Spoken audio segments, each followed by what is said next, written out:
Welcome to NTR Radio. I'm Tom Forrest Anubis. I'm a boob guy. And I'm VZ Mark II. Wombat's with us. Yeah, it's me. It's me. I'm that guy. Yeah, he's that guy. What you missed was us talking about Italian restaurants and how delicious, and we're thankful for all the Italian culture. Yeah, he's especially how authentic they are. So when you say you're that guy, do we immediately get to see a parody of that girl?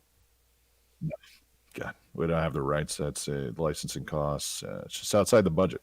Yep. Or how about speaking of Italians and good food and all that good stuff? When he said that, I was just thinking, imagine him doing the whole Joe Pesci thing. He's like, "What do you think? I'm cute? Do you think I'm amusing?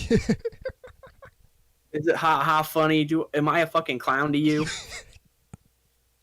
It's like, I always crack up when people, because you do run across people that talk like that. That's not even an act. I mean, if you haven't, you've never been outside probably. But I'm sad that stuff seems to be going away a lot. Like, I grew up in the South, and like Southern accent, especially among younger people, is just going away. And I was referring to Italian accents. I know. I was getting around to, like, in New York. That's more of a New York, New Jersey. Yeah.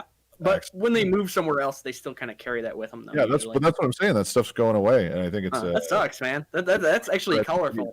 Is kind of like bringing everybody to that like neutral American like accent, the Midwestern does the weather kind of voice, which actually apparently they do that on purpose when they get people to grab newscasters and they try to get people without accents and stuff.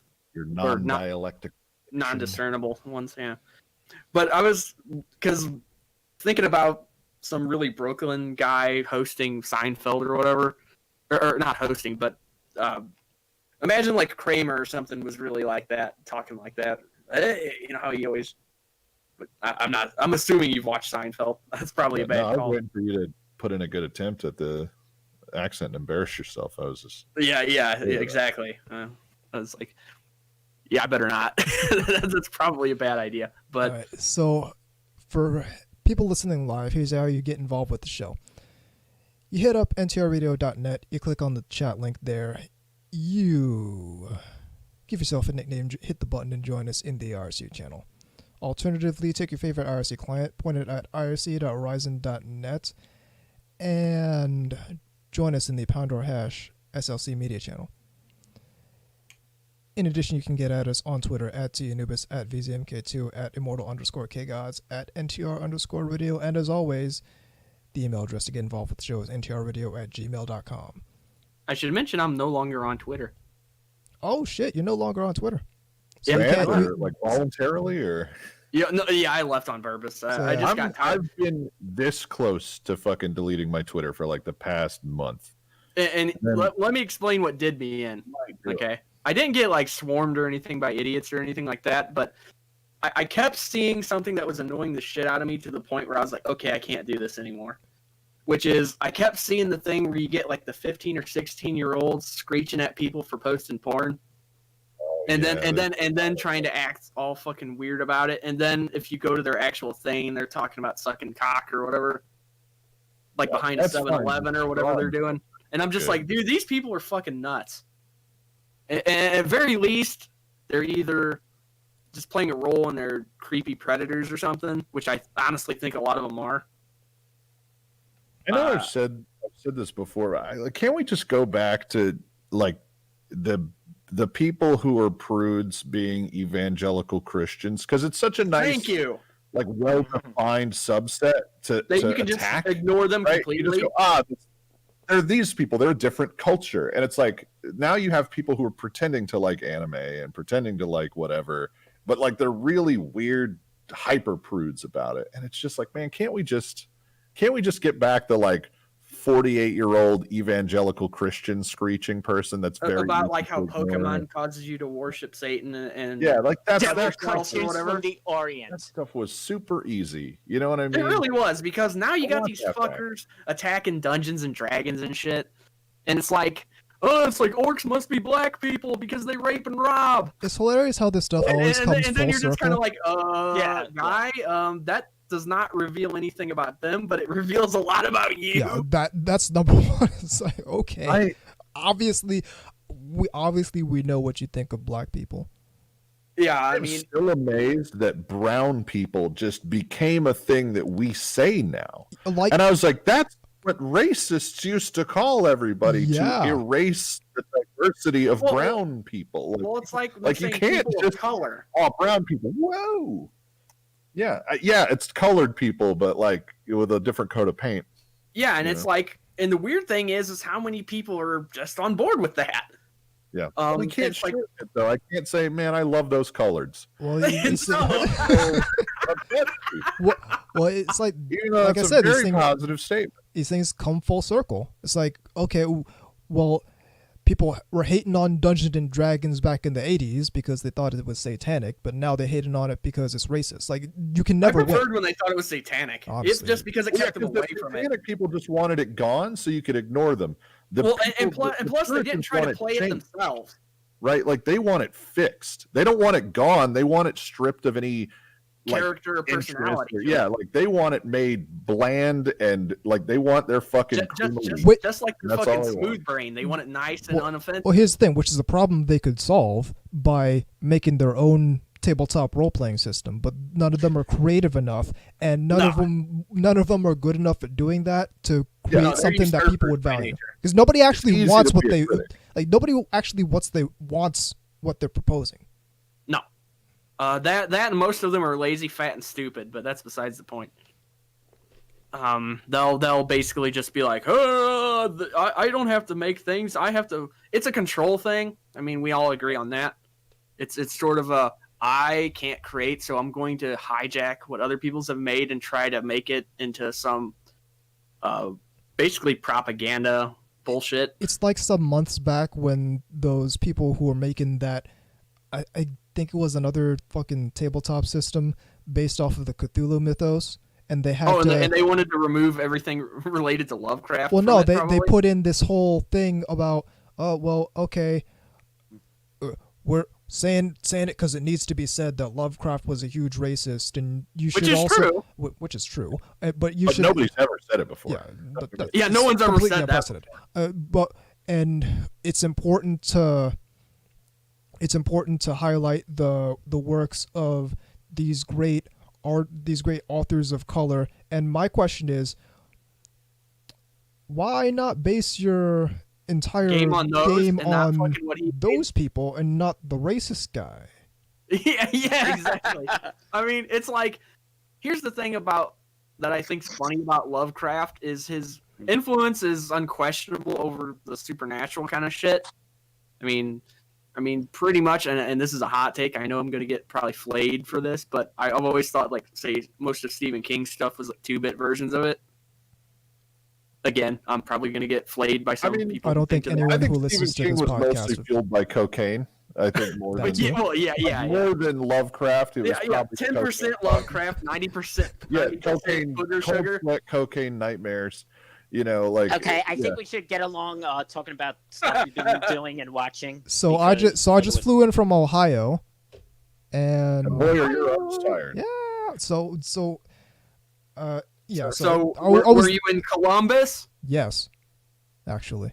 Did you try to burn it down just to be safe? Are they going to call it Floyd Avenue or? Oh, sorry. I'm curious. They want to change the name. What are they going to change it to? Yeah, I don't know what. I have no idea. No, I don't know. Things weird, but Shante. So I was in Ohio spending some time with the girlfriend, and I did pick up some purchases while I was there. Cool. Basically, I completed 3 different game collections just off of Wow. Yeah. Like, what was it, like a rarity, or is just something you hadn't gotten around to? Or? Well, it was 3 games that I hadn't found either at local retro game stores or obviously not at conventions this year. Mm-hmm. Yeah, as we all know, they've been pretty much canceled, pretty much one and all until at least next year. Yeah, at the very least. I now own every home console release of every Ace Combat game. Okay.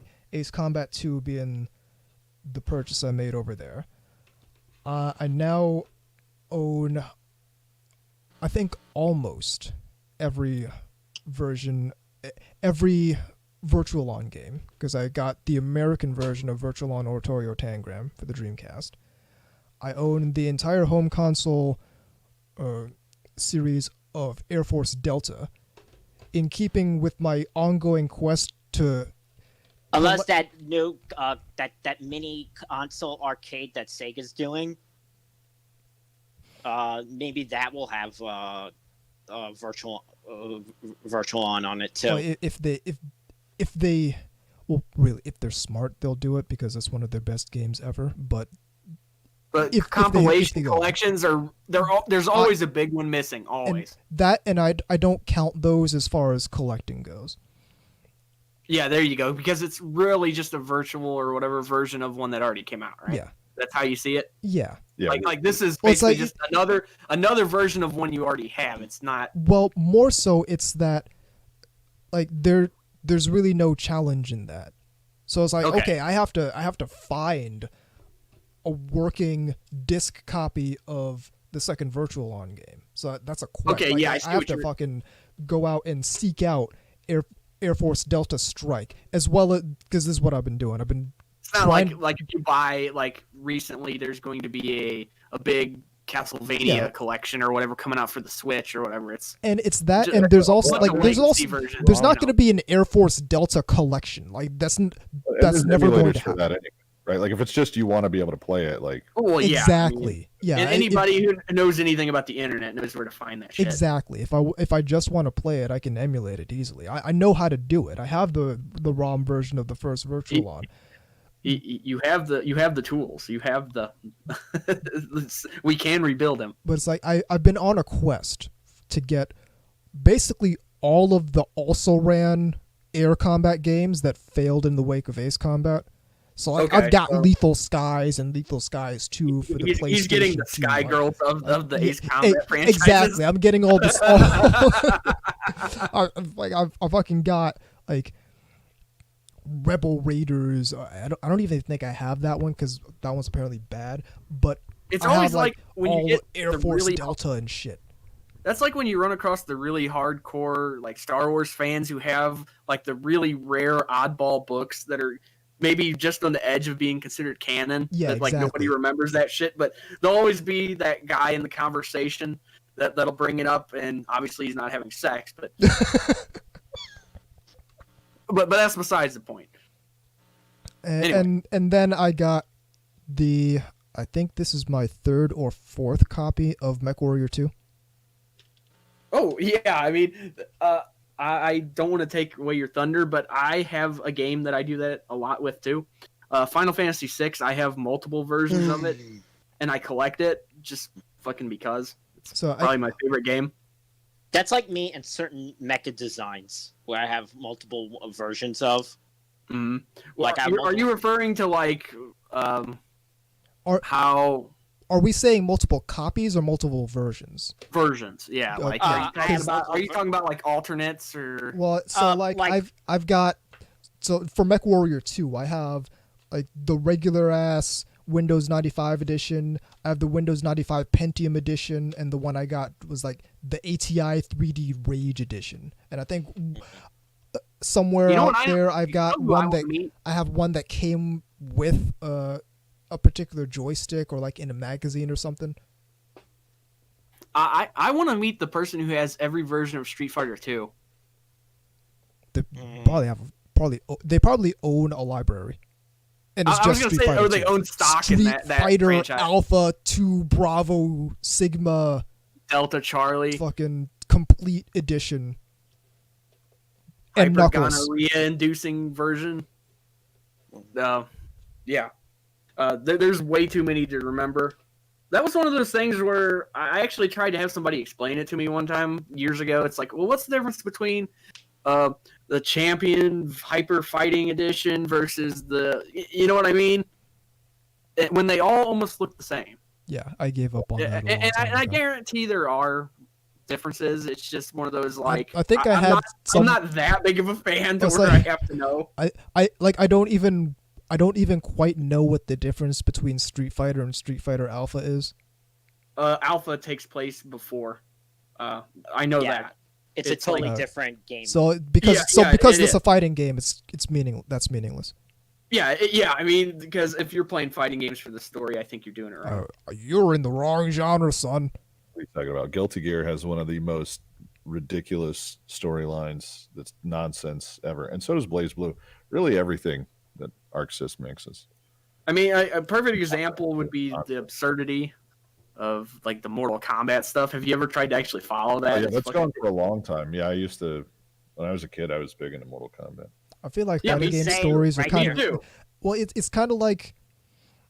I feel like it's kind of like the Warhammer 40,000 story, where it gets co-opted by fat feminists. Well, not fighting games, but it's like they're trying to tell a big overarching story, but you're also supposed to be playing out the story in gameplay. So yeah, I gotcha. You end up with like a Gundam 0083 situation where you already know who's gonna win and who's gonna lose. Where it's going, yeah. Yeah, okay. Anyway, that's it. now That's all. That's all for me because I haven't watched shit. I'll go ahead next because I've Alright. got a lot. All right, you go. I don't really have anything cool to say I bought. Although I did have one thing that I bought with you in mind, Anubis. Oh yeah. I have a Top Gun shirt now. Yeah. I saw it for like $5 and it was brand new, and I was just like, okay, there was only one of them and it was in my size, so I'm like, gimme. All it is basically the logo. I mean, it's not any fancier than that, but it was cheap. Why the hell not? And again, if just for joking and sending the picture or whatever. The back, it should read, "I'm your wingman." No, it shouldn't. I saw a nice ass Top Gun shirt a while ago, and I think I missed the You could be Teespring my wingman. campaign, but because I was inverted. You Okay. You don't remember that scene, probably, do you? Offhand, no, it's been a while since I've seen it. No. But yeah, it's because I was inverted, but it's inverted. Okay. It's meaningless if you don't know what scene I'm referring to. And Yeah, I'm not gonna it's take the time been to explain. it's been a long time since I've seen Top Don't worry, Gun. flies over top of the MiG. Yeah, he flies over top of the MiG, and it's the scene where he's explaining it to Kelly McGillis. Okay, yeah. Like I said, it's Another been not- quite a and they're long like- time since I've seen Top Gun. Are they F5s or it's a fighter? But Yeah, they're supposed to be MiGs, but they're actually fucking F5 fighters. they're just American, maneuverable training jets. Puerto Rican versions of it, no. Again, inside joke. Anyway, didn't really buy anything other than that anybody here would care about anyway. A couple books and stuff, just nothing anybody here would probably care about. Anyway, as for watching stuff goes, I was kind of looking at the recent stuff coming out, and given all the butt hurt and whining, I had to check out Uzaki-chan.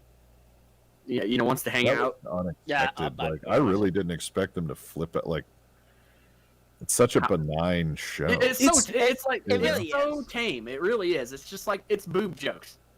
Yeah. There's which It's standard will they won't they bullshit Japanese storytelling. he's got I mean she's got large tits. She's also of age, which is rare in anime. they're you know, college. that in and of itself. That's why I was like, hey, there's nothing to complain about. Yeah, It's literally she's a short stack. There's That's no it. reason for them to bitch, but they found. Please Short believe they girls found stomach. reasons to complain. Yeah. There's no such thing Small girls with as big women tits who are going not dead. average height. That never happens. It's like, really? Anyway, I ended up watching the first episode of it. I'll give it 2 or 3 more and see if I cling on to it. But I had to check it out just because of the whining, and I just wanted to see what they were whining about. And this is really bottom of the barrel whining about stuff. It really is. Yeah.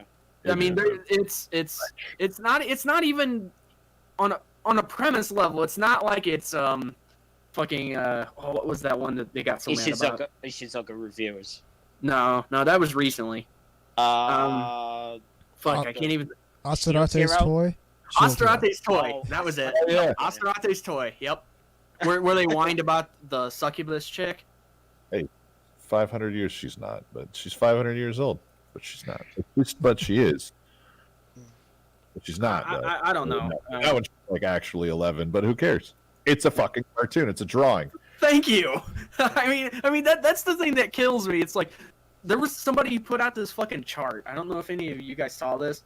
There was a chart about what's okay and what's not in anime. Based upon like their size and all that. And I'm like, this is fucking retarded. It's like it's all fake. It lends like credence to their argument if they make something official. It's basically a picture that is an argument from authority. Like essentially, it's like, look how well put together this infographic is. That makes it more true. No, it fucking doesn't, idiot. It's just because you just have a graphic design sense. That doesn't mean anything. Just because Like, you spent more time making this image doesn't make it make it any more of an argument. Exactly. It's There fucking are stupid. 500-page published books about how lizard people control the world. That's just what the crab people want you to think. Like, it has a very well-designed cover. It's not, it's not a folio of loose files and a crazy person, who with tattered clothing. It's people with jobs think this. That doesn't make them correct.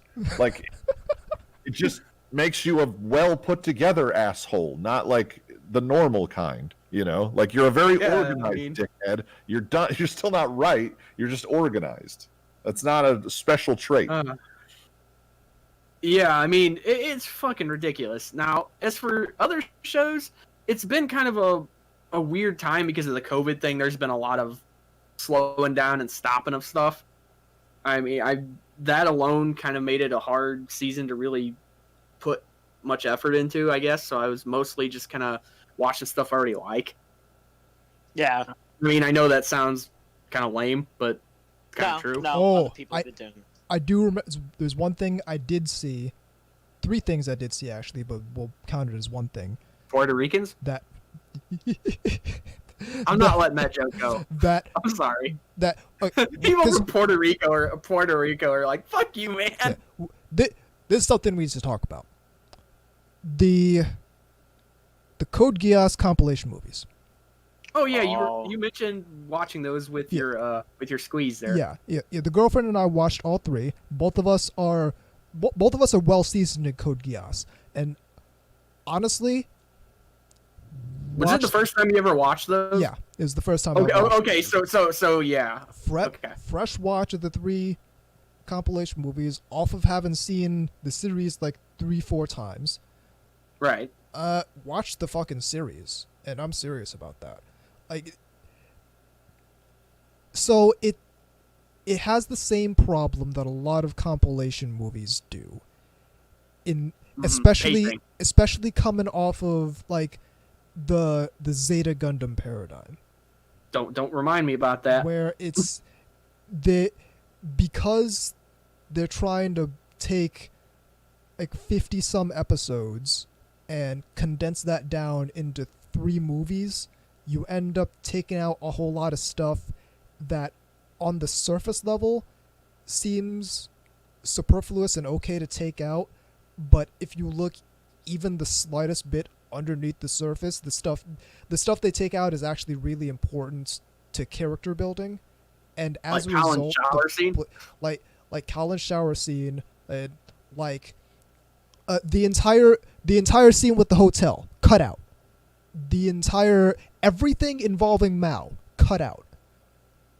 Yeah, that really kind of messes with C2's character, I think. The Mao thing is pretty critically important to understanding C2's motivations as a character.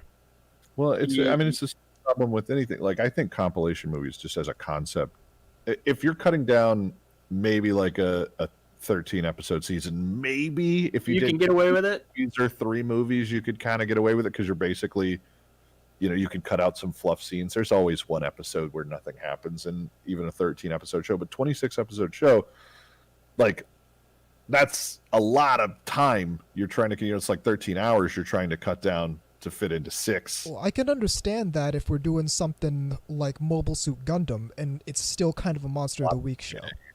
Yeah. But the original one, yeah. But the thing is, Gundam ended that paradigm. So we can't really make really good compilation movies after Gundam. No, especially we can't make really good compilation movies after Evangelion. Actually, watch the Monica movies, and you'll come back to. But those are 13 episode shows. Yeah, exactly. It's 13 episode show, and you get multiple movies out of it. You're approaching the amount of like, hey, there was probably a little filler beach episode. You can tighten that up, but any story that was paced intentionally to be 26 episodes, like, Well, I heard like Code Geass, which is not only paced as a 20-something episode anime, 20-something episode anime, but it's not even that it's based off of anything. It was just an anime. I've heard that the thing that made compilation movies popular was taking Yamato, the original one, and making that into a movie. That was kind of like I can 100% believe that, and that's sure. that also reinforces my point because Yamato is a long ass series. Okay, is that it, or can I? Yeah, go ahead. I didn't. That was the main thing I just have to watch the fucking series instead. Even though the movies play into the Resurrection movie, just watch the series. Have someone put into context what the movies changed, because it's like two things, and then go from there. Okay, so I have a couple of stuff in different. So like K-Gods, I'm watching Uzaki-chan. And yeah, it really is inoffensive, even though she is annoying, but it's kind of a charming way, really. Well, yeah. In the last show that you weren't here for, I likened it to Umaru-chan. That's a very divisive show. I think. Well, yeah. I liken it to. I think Uzaki is less grating. Well, I love Umaru-chan. That's what I'm saying. It's just very polarizing, and I think Uzaki's a little less polar, or should be, but I guess I'm wrong. Well, okay, I'm going to tell you the show that people should be polarized on or angry about, because I'm also watching Rent-a-Girlfriend, and oh boy, this might be the most frustrating anime I've ever watched. As an aside, I posted something. Oh yeah, I saw that. It's the safety chart. I'll tell you about Kanojo Okarishimasu. It's fucking awful. It is the imagine I'm still gonna continue on with no character and an even fucking floppier, more useless protagonist. Oh my god, fucking infuriating. Well, see, I was starting to liken the show to Orisuki from last year. I don't know if you saw that, Wombat. The full title of that? Are you the one I love? Are you really the one I love? It's one of those long ass light novel titles I hate. Yeah. I've read that. Yeah. Yeah. The one where they're all named after flowers. Except that was deliberate. That was deliberately in the beginning. You were supposed to. Well, they actually didn't they name? Yeah, I mean in Shuffle, didn't they do that? They named them off after a lot of flowers or some shit. I don't know, but this one is just, these people are insufferable, and the main girl is such a bitch. And the main guy is such a simp. I'm using that word unironically. Such a floppy bag of trash. He sucks. And I'm like, why are you pissing your money? First off, you're a college student. You should be pissing your money away like that. Why are you pissing your money away on this he's girl? Always sworn about it. He's like, I don't have any money, but I got to keep pretending. What a fucking dickhead. I hate him.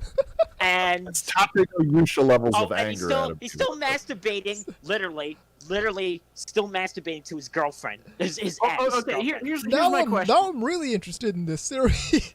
Well, here's the question. You posted a picture of this the other day. I saw, and it's her shoving her foot on his face. Okay. Yes. Which okay is that's fun. That's masochism and all that. That's not even weird in anime. But my first thought was when you called him a simp and all that. I'm like, okay, of course in real life, if the girls actually looked like that, you might actually be able to defend them being a simp. But they don't. They usually look like the fat kid from the Willy Wonka movie. They usually look like the most generic garden variety white girl. Here's the thing about this, and Niwa said, is this the only fans of anime? No. I've read something like 65 chapters of this manga. It's only on episode 4 is coming out in 4 days. You have no idea how fucking bad this gets. It is so fucking bad. Is it so weird that intrigues me more than if it was good? It has, I mean, listen, it sounds like you might want to hate watch it or watch it to see the train wreck.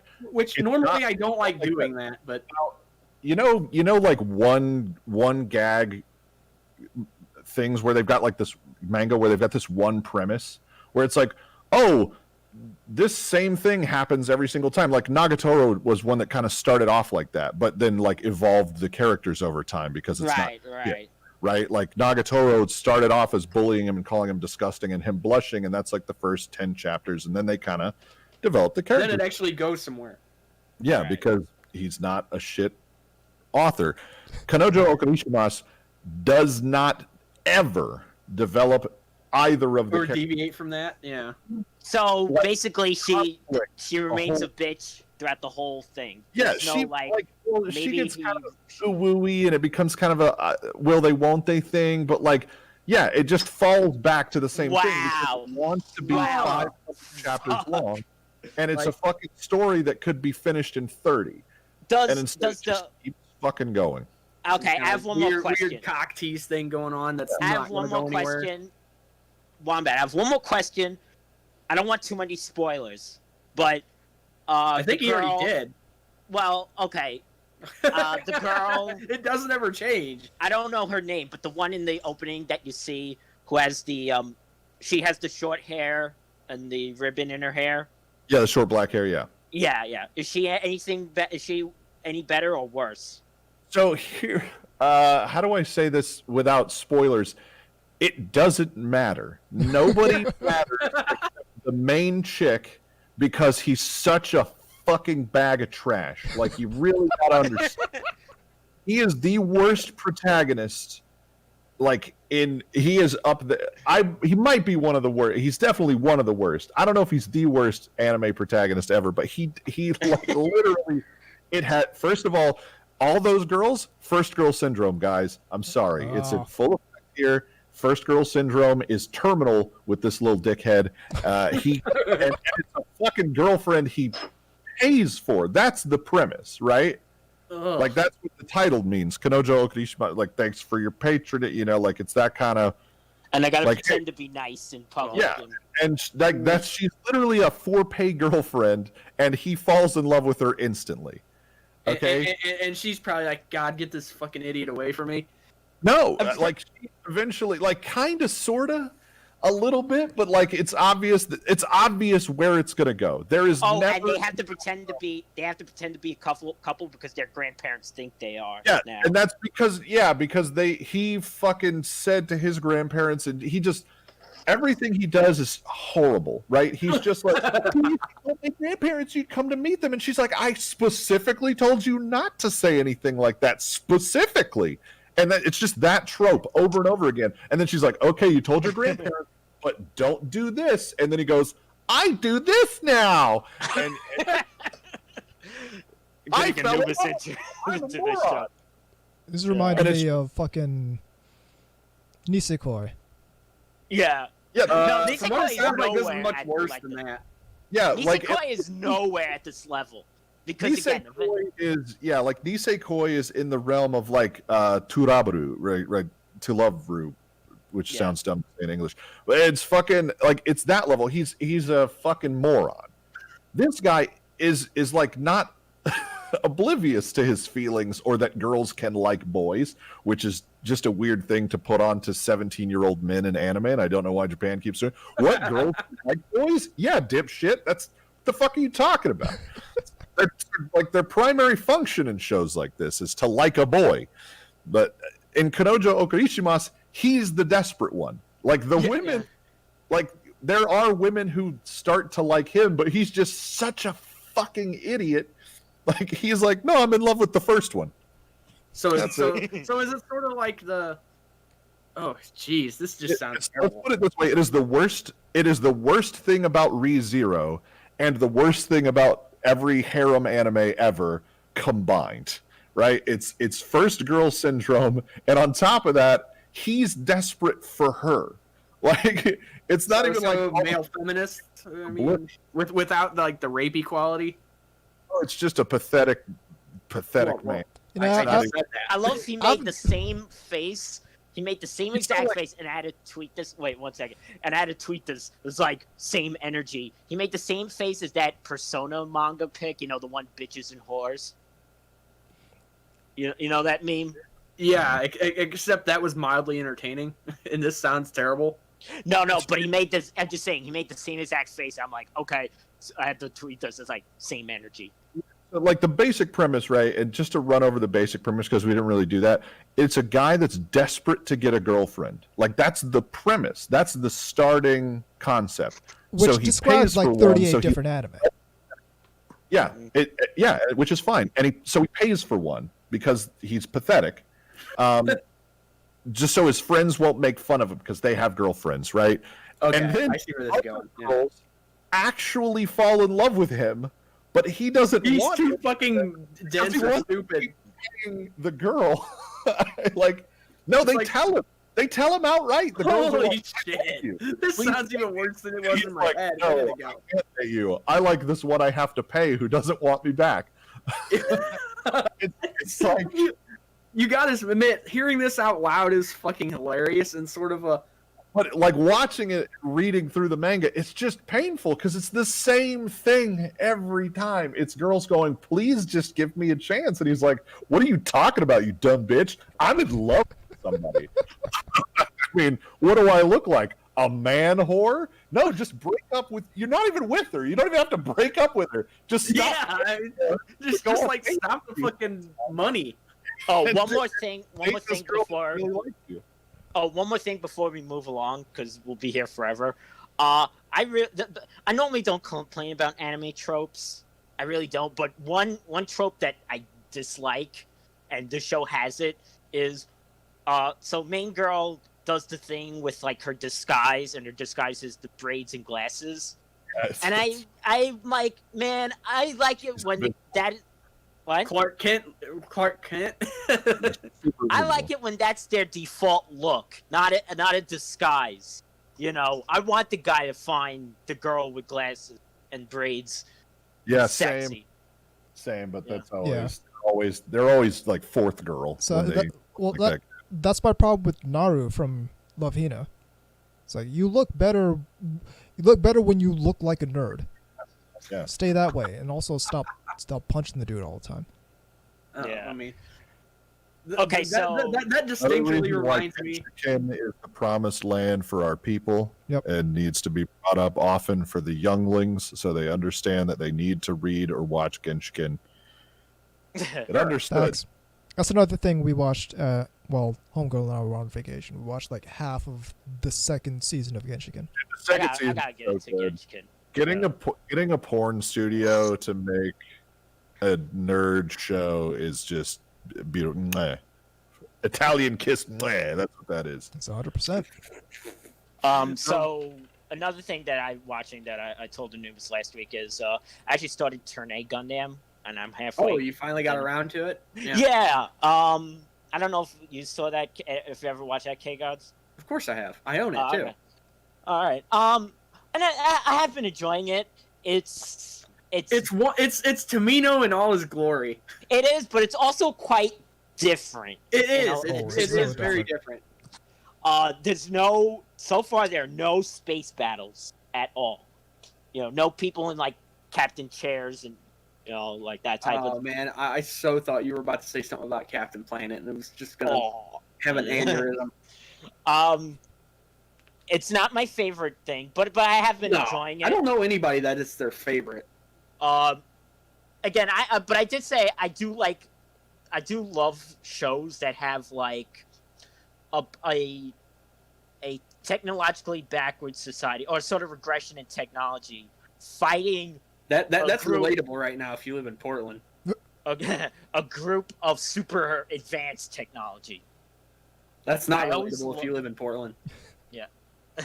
I always love that premise. I don't know. I'm trying to think of other examples. Sort of like a post-apocalyptic thing, but instead of it being like trash fires everywhere and stuff, it's kind of like pre-industrial. Yeah, the apocalypse happened like 1,000 years ago, and we're just getting back to like the 1800s levels of technology.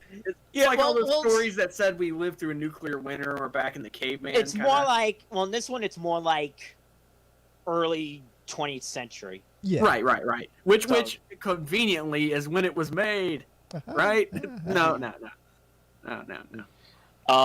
early 20th century, but 20th century. Really late. 20th But century.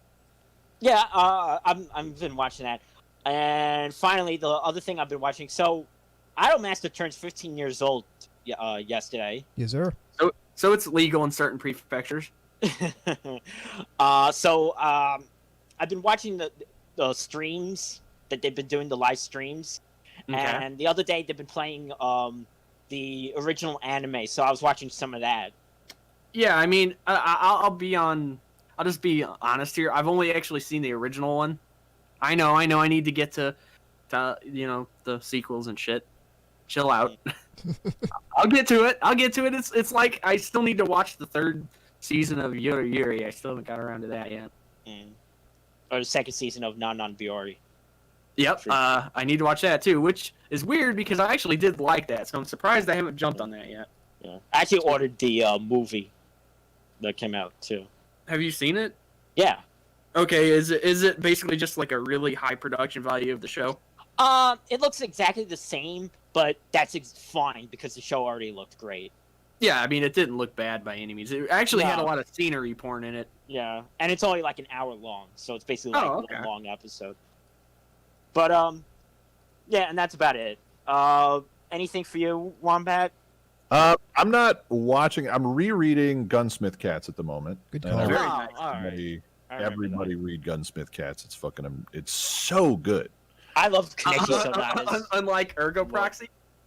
Yes, unlike Ergo Proxy, it's not a lie. It's actually cutie girls with guns, and the OVA is fucking beautiful. Yeah, fantastic. Yeah, it's classic. That was an OG ADV put out. Yeah.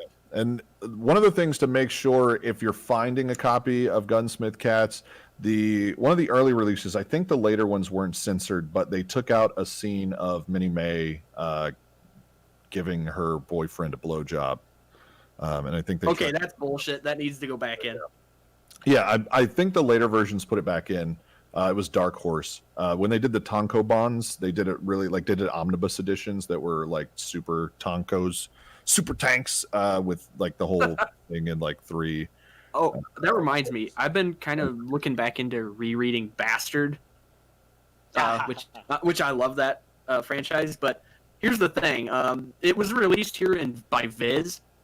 And about a little over halfway through, they just dropped it. Ooh.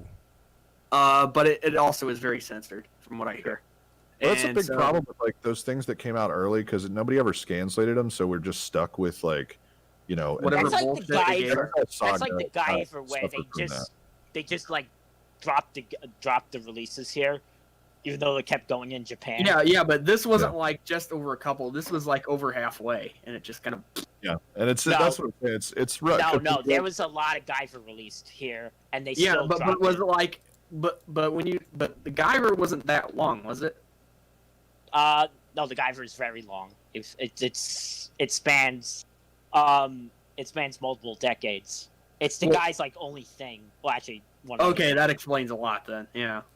It's kind of like Kentaro Miura, where Berserk is obviously his big thing and his life work, and everybody knows him for that. That and the other thing he did was the manga version for one of my favorites, Zeremeyer. Anyway, current season stuff. I can throw some recommendations because I'm reading most of the mangas for a lot of the stuff that's coming out. Mao Gakuin no Futeki Gousha is actually pretty good. It's a demon lord that's reincarnated into a world that's based on trying to find the demon lord, but he's not a noble in that world. It's one of those that's like he's just like super overpowered and it's fun. It's dumb fun. Is that Demon King Daimao? Is that Demon King? Oh, all right. All right. Never mind. I don't know that they've managed to give a shitty American name to this one yet. All right. One that they have given a shitty American name to is getting its 3rd season. Yahari Oriseishun Dabukame ga Wamachigata Kang is my teen romantic comedy snafu 3rd season. Very good. Like I think people might be sleeping on it, but people are sleeping on it. It's fucking beautiful. I think people are just waking up to that episode. But I think they hear the word snafu and like freak out because they shit. Like it actually like it's a bunch of like hateful. Well, it's one hateful, awful protagonist, and it's great. Yeah. people slept on that franchise originally because it has the trappings of a cute girl anime, but it's actually a lot smarter than that. So, yeah, it's a really smart. Smart is a good description. It's a really smart story. Peter Grill, Tokenja no Jikan is. Oh yeah, that has a man terrible in the name world. because. Yeah, and women want his semen, so they can have the most powerful baby. But he is in love with a lady already, so it's literally the same gimmick. Oh, I don't want to cheat on my soon-to-be wife again, and then he does. It's just the same. It's good for titties. You know what I mean? If you want titties, it's a show for. Hung like a zombie is listening. The premise kind of reminds me of Mabaraho. I was just about to say that because it's sort of this weird Harry Potter magic school shit where, like, apparently he's got the special super splooge or whatever. Yeah, the guy's got good genes, but as a magician, he's kind of bad. Yeah. So he's like the worst dude in the school, but everyone wants his ride dick. him and shit. Exactly. Yeah, there's actually another one out right now that it is that where there's this guy that doesn't have magic, but it's like it's all based on tarot cards, and I can't remember the fucking title of it, but that's not an anime, that's a manga at the moment. Dokyu Hentai HX Eros is a fucking Sentai show, but around being a pervert. And there are a bunch of that one perverts. That one I told Anubis I watched the first episode, but I'm gonna hold off the rest until the Blu-rays for that. Yeah, you want to wait for the Blu-rays on that. It is straight pornography, basically. So it's high ecchi. That sounds like fun. It's also shit, but like it's pornographic shit. So it's, you know what I mean. It's fine. Reminds me a little bit of like High School DxD. Yeah, it's definitely got that kind of vibe to it, but less fantasy and more just, like I said, Sentai. Like it's, you know, they're a Power Rangers force, but fucking yeah. Except they're fucking. Yeah, except I mean that's the aliens want to take. Are they fucking the monster of the day or each other or no? both? They just kind of have to be perverse all the time. The monsters want to take their libido. That's the whole thing. Oh, okay. Yeah, because libido is bad for them and good for the thing. Oh, and Monster Musume no Oisha-san is about a guy who's a doctor for monster girls in an isekai kind of setting, and it's boring, I guess. I mean, it might be up your alley. It's got some ecchi stuff. If you're into monster girls, you should watch it. If you're not into monster girls, it's kind of slow and kind of just matter of fact. So really, I'm only watching 2 things this season because, like again, actually one more I'm watching because it's coming back. I'll read the Japanese name because Hokkaido Tebo Nishi, which is Diary of Our Days at the Breakwater. Oh yeah, which is the moe and fishing show. Oh yeah, the fishing one. Yeah. Which is that's actually my favorite thing. But you think being a doctor for monster girls would be more interesting? Yeah, I mean, because it's like it's an OBGYN for like a spider chick. I mean, you know. Yeah, the problem is it's kind of like it's almost slice of lifey, even though it tries to have slightly exciting situations happen or drastic doctor situations, but it's very procedural. So it's kind of, you know, it just kind of ends up being too clinical for its own good. Yeah, it's kind of not super fun because the doctor's just like, I'm a doctor, and they're like, don't touch my legs, and he's like, I'm a doctor, but like not in a sexy I'm a doctor rapey kind of way, but like in just a normal I'm a doctor, ma'am. I literally have It's Dr. Hartman from Family Guy. Yeah, except not close your legs. I'm a doctor. There was that show. Whose name I forgot, but it was like a teacher for monster girls. It's I Want to Talk to Demigirls, I think is the English the name. Interview. Yeah, there's interviews with Gohan and a vampire. Yeah, that's I think what they called it. What was it called? Fuck, I can't remember the name in Japanese, but yeah, it's that's a really good one. That one's good. It's got some great character stuff, and it's. I love that end theme, by the way, with the crayons and the as piano keys. Yeah, whatever. Yeah, I definitely want Anubis to watch Rent a Girlfriend because there's some rage. I'm gonna have to check that out. I might have to look at it just from like, what in the fuck is this? Yeah, just what from got a me bile, focused. That's just a from good like the bile fascination. I did not know they got cocaine over there in these large of amounts. Or maybe crack would be more apt for this. I don't know. Like, and again, some people might like it. More like mess at this point.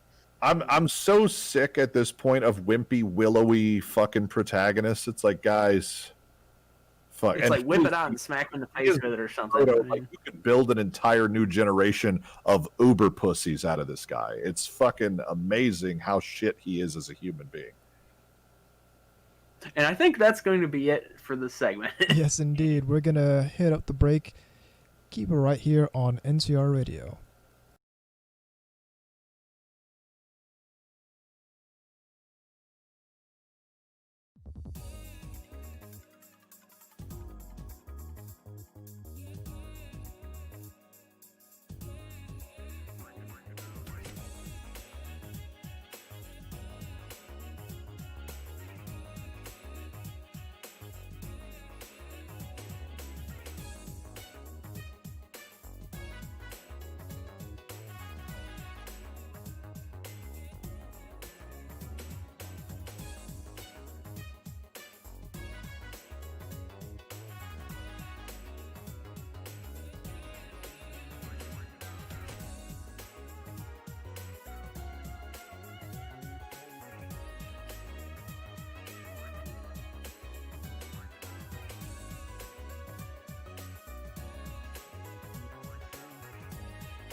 Welcome back to NTR Radio.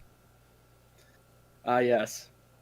Okay, so in light of events that were recent when we conceptualized this episode, and more recent events that have happened right now, we're going to be talking about censorship with regards to anime.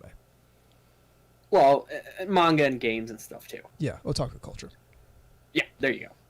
More inclusive, damn it. So, quite recently, we had an issue going on with Amazon.com where they inexplicably removed a whole bunch of light novels, No Game No Life being one of the most prominent among them. Yeah, I mean, that wasn't the only one, but that's probably the first one that caught my eye or ear, I guess. I can't remember the other ones, but things that actually weren't inherently pornographic, or anything like that. I mean, you could call them ecchi a bit or whatever, but nothing that was actually like would be sold by like Faku or something like that. Exactly. So, but they went and removed a whole bunch of specifically otaku media off of Amazon, and the problem is, like, the question is, where does this go? There were this is kind of unprecedented. Not 100%, because they did remove a whole bunch of those anime figures a while back. Right, I was actually not only going to bring that up, but wasn't there an announcement by Viz about all this? You know, the Viz publishing group, where they said that, like, that they had some bullshit PR speak about it. I'm going to see if I can dig that up. Yeah, see if you can find that. Yeah, as far as where it goes, I mean, again, it's one of those things that I've been recommending to anybody who enjoys niche entertainment for a while now. Like, expect anybody who caves to any kind of pressure in one place or another, like, you know, to take it to a form of censorship that Amazon did previously that, you know, plenty of people agree with, which was removing Confederate flags from sale, right? And that's a much more contentious issue in America, obviously. But, like, it's one of those things where you just go, yeah, if they're going to cave to that, they're absolutely going to cave to this Japanese shit with little kids showing the edge of a nipple. You know what I mean? Like, absolutely, because that's how they're going to see it, right? They're not going to take a principled stand against anything. They're a capitalist enterprise. If it's a threat to their income and the value of the sales they get is not greater than the threat to their potential income or, you know, stock price, then they don't least resistance. Yeah, it literally doesn't matter. Like, they are not a principled organization. They're Amazon. And it really is path of least resistance, because guarantee you something along the lines of this happened. They received some level of a complaint from some entity about these specific books. And right, because there's worse stuff that's still there, yeah, as far as I can tell. I'm here looking at the Amazon page right now for Monster Girl Encyclopedia, which actually is porn. Well, there's I can get it hardcover for $20 on Amazon Prime. There was that Australian dickhead who fuck that that's guy. What preceded it, right? Like, it was the Australian dickhead came out and said, I have been looking at these with great interest because it's gross, because it's disgusting, and I didn't even jerk off. And then he went after, like, Ore Emo, and you're just like, that's what you're fucking offended by? Like, holy shit. No, it was Arrow Manga. So much worse. Well, yeah, it was. No. Both of those were gone. Both are benign. Like, they're both fully benign. Like, you know, like, No Game No Life is kind of like, it's, you know, the sister is very half naked all the time. So is that the fine one? Yes, the main one. Okay. Yeah. But like, yeah, with like Ore Emo and Arrow Manga Sensei, it's not like she's plastered Spread Eagle on the covers or something. Yeah. And the No Game No Life Blu-ray discs are still available on Amazon, according to Drawing Girl. So again, looking at it right here. It's it's whatever.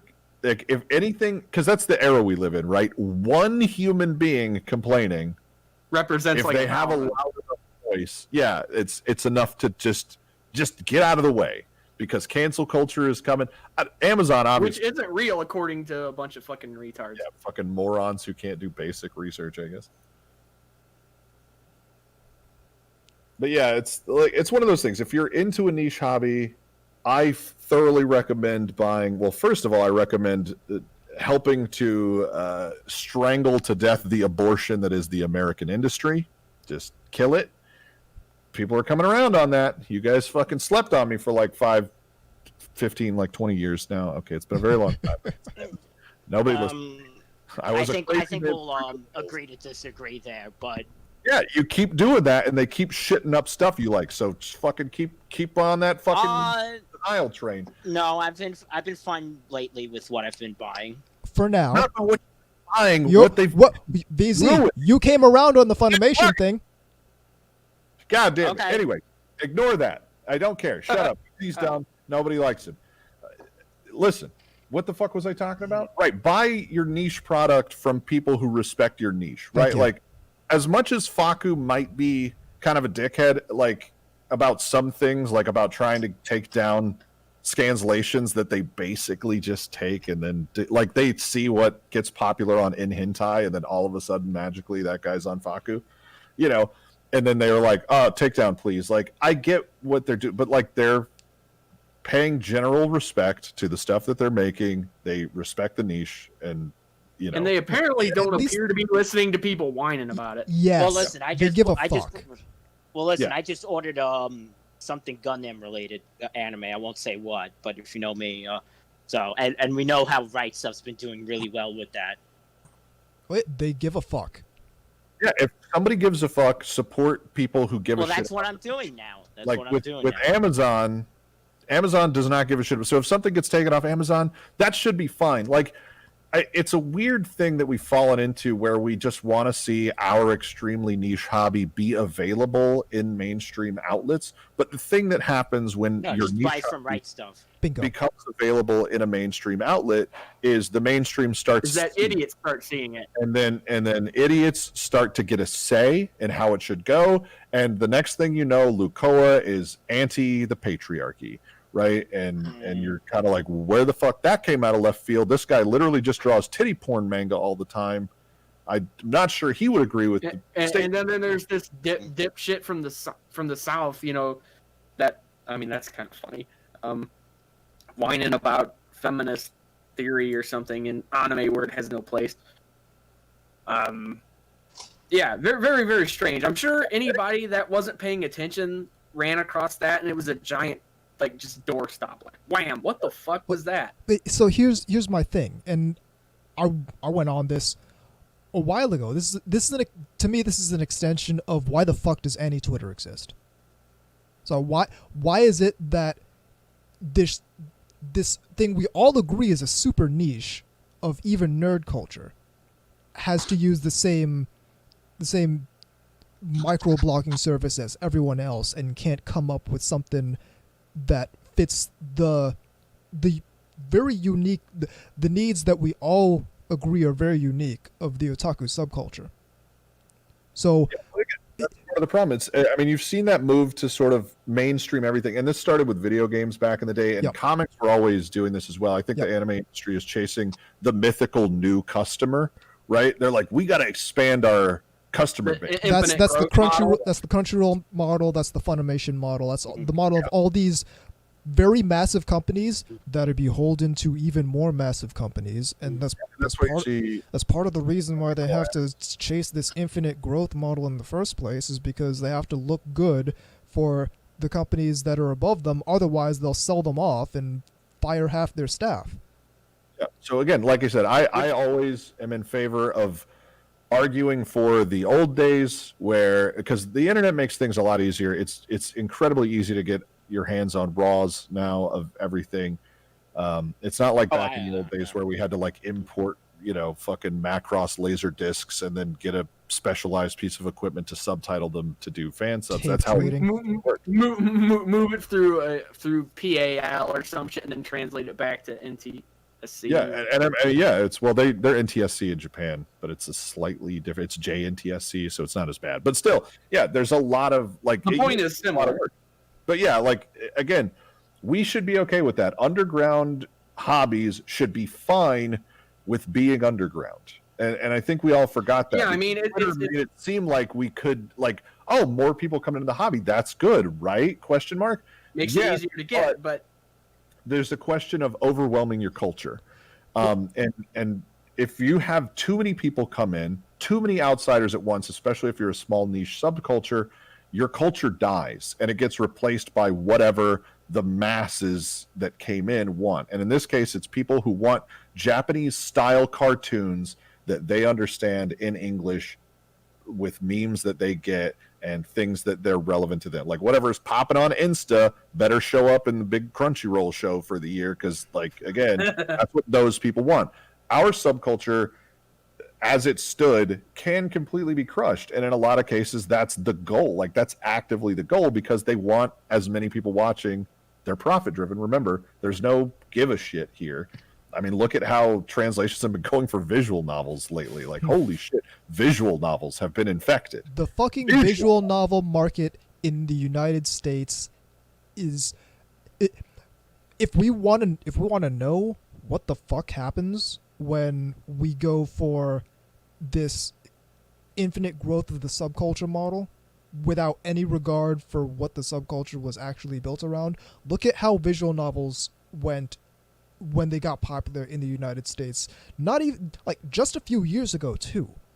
This isn't something that grew over decades. This is just a few years ago we saw this massive boom in visual novels getting these official translations, and what we ended up with is a lot of the people who got into visual novels off of that boom fundamentally have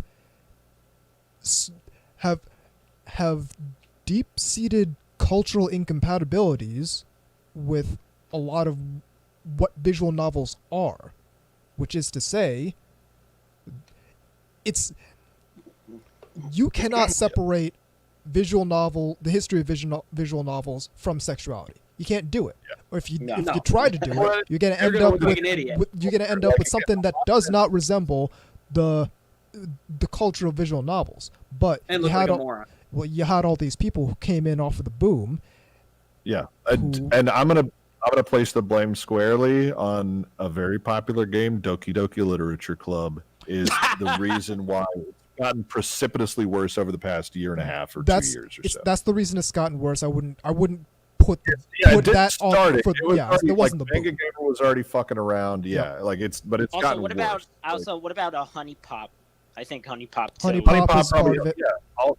Yeah, it helps. Like the things that have popularized Japanese style art have done it. To really quickly address here's the thing real quick, and this is what you notice about the visual novel market, especially very particularly original English language visual novels. All of the original English language visual novels that have gotten really big are all ones that have the trappings of Japanese cute girl games and a whole lot of the also-rans. I'm pained to call them also-rans because they aren't even really in the same running, but a lot of the ones that came up and dropped off real quick were visual novels that were created by people who only see the visual novel as a quick, easy way to make a halfway doo-doo storytelling game. Yeah, with no skills involved other than getting your art together. Exactly. Usually from an outside source. It's the new walking simulator. I 100% agree with that. I think especially one of the things you see too is you see like very toned down like versions of essentially trying to make Saya no Uta again. Oh yeah. In the like English language visual novels, but without all the sex. Yeah, without the sex, they want the clean, like, oh, well, the sex really distracted. No, it didn't. No. The sex made it, weird and great. Speaking of Lovecraft, yeah. Also, to hit Drawing Girl's question, I'm curious about your opinions. Do you think this is worse than what 4Kids and the like did? And I want to say this one first because I'm the asshole of the group situation. It's not worse, and here's what I'll say: it's exactly as bad. Like, because what it is, and some people go, they literally fucking had him holding an onigiri and had him say jelly donut, or they painted out cigarettes and replaced them with whatever. Yes, and the reason they were doing that is because they were trying to sanitize and remove the Japanese culture from a thing so that Americans would like it. So it is literally exactly the same thing. It's just aimed at 20 and 30 somethings. So they're not going to replace onigiri. They're just going to fucking replace all the rest of the Japanese culture. Honorifics are gone. Everybody's first name basis with everybody else. You know, like they're putting memes in. Like it's again, they want to social distancing or some shit like that. Changing the ages of characters. Yep. Yeah, they want to gut as much stuff that would be upsetting to, American people as humanly possible. And hipsters. And yeah, they want that shit out of there so they can get like I said, the apocryphal, beautiful new fan. Oh, the new fan. We just need so many new fans. And then get rid of all the old ones because then they'll be the new demographic. What that'll do, But like I said, I did comics for a long, long time. That was my, I love comics.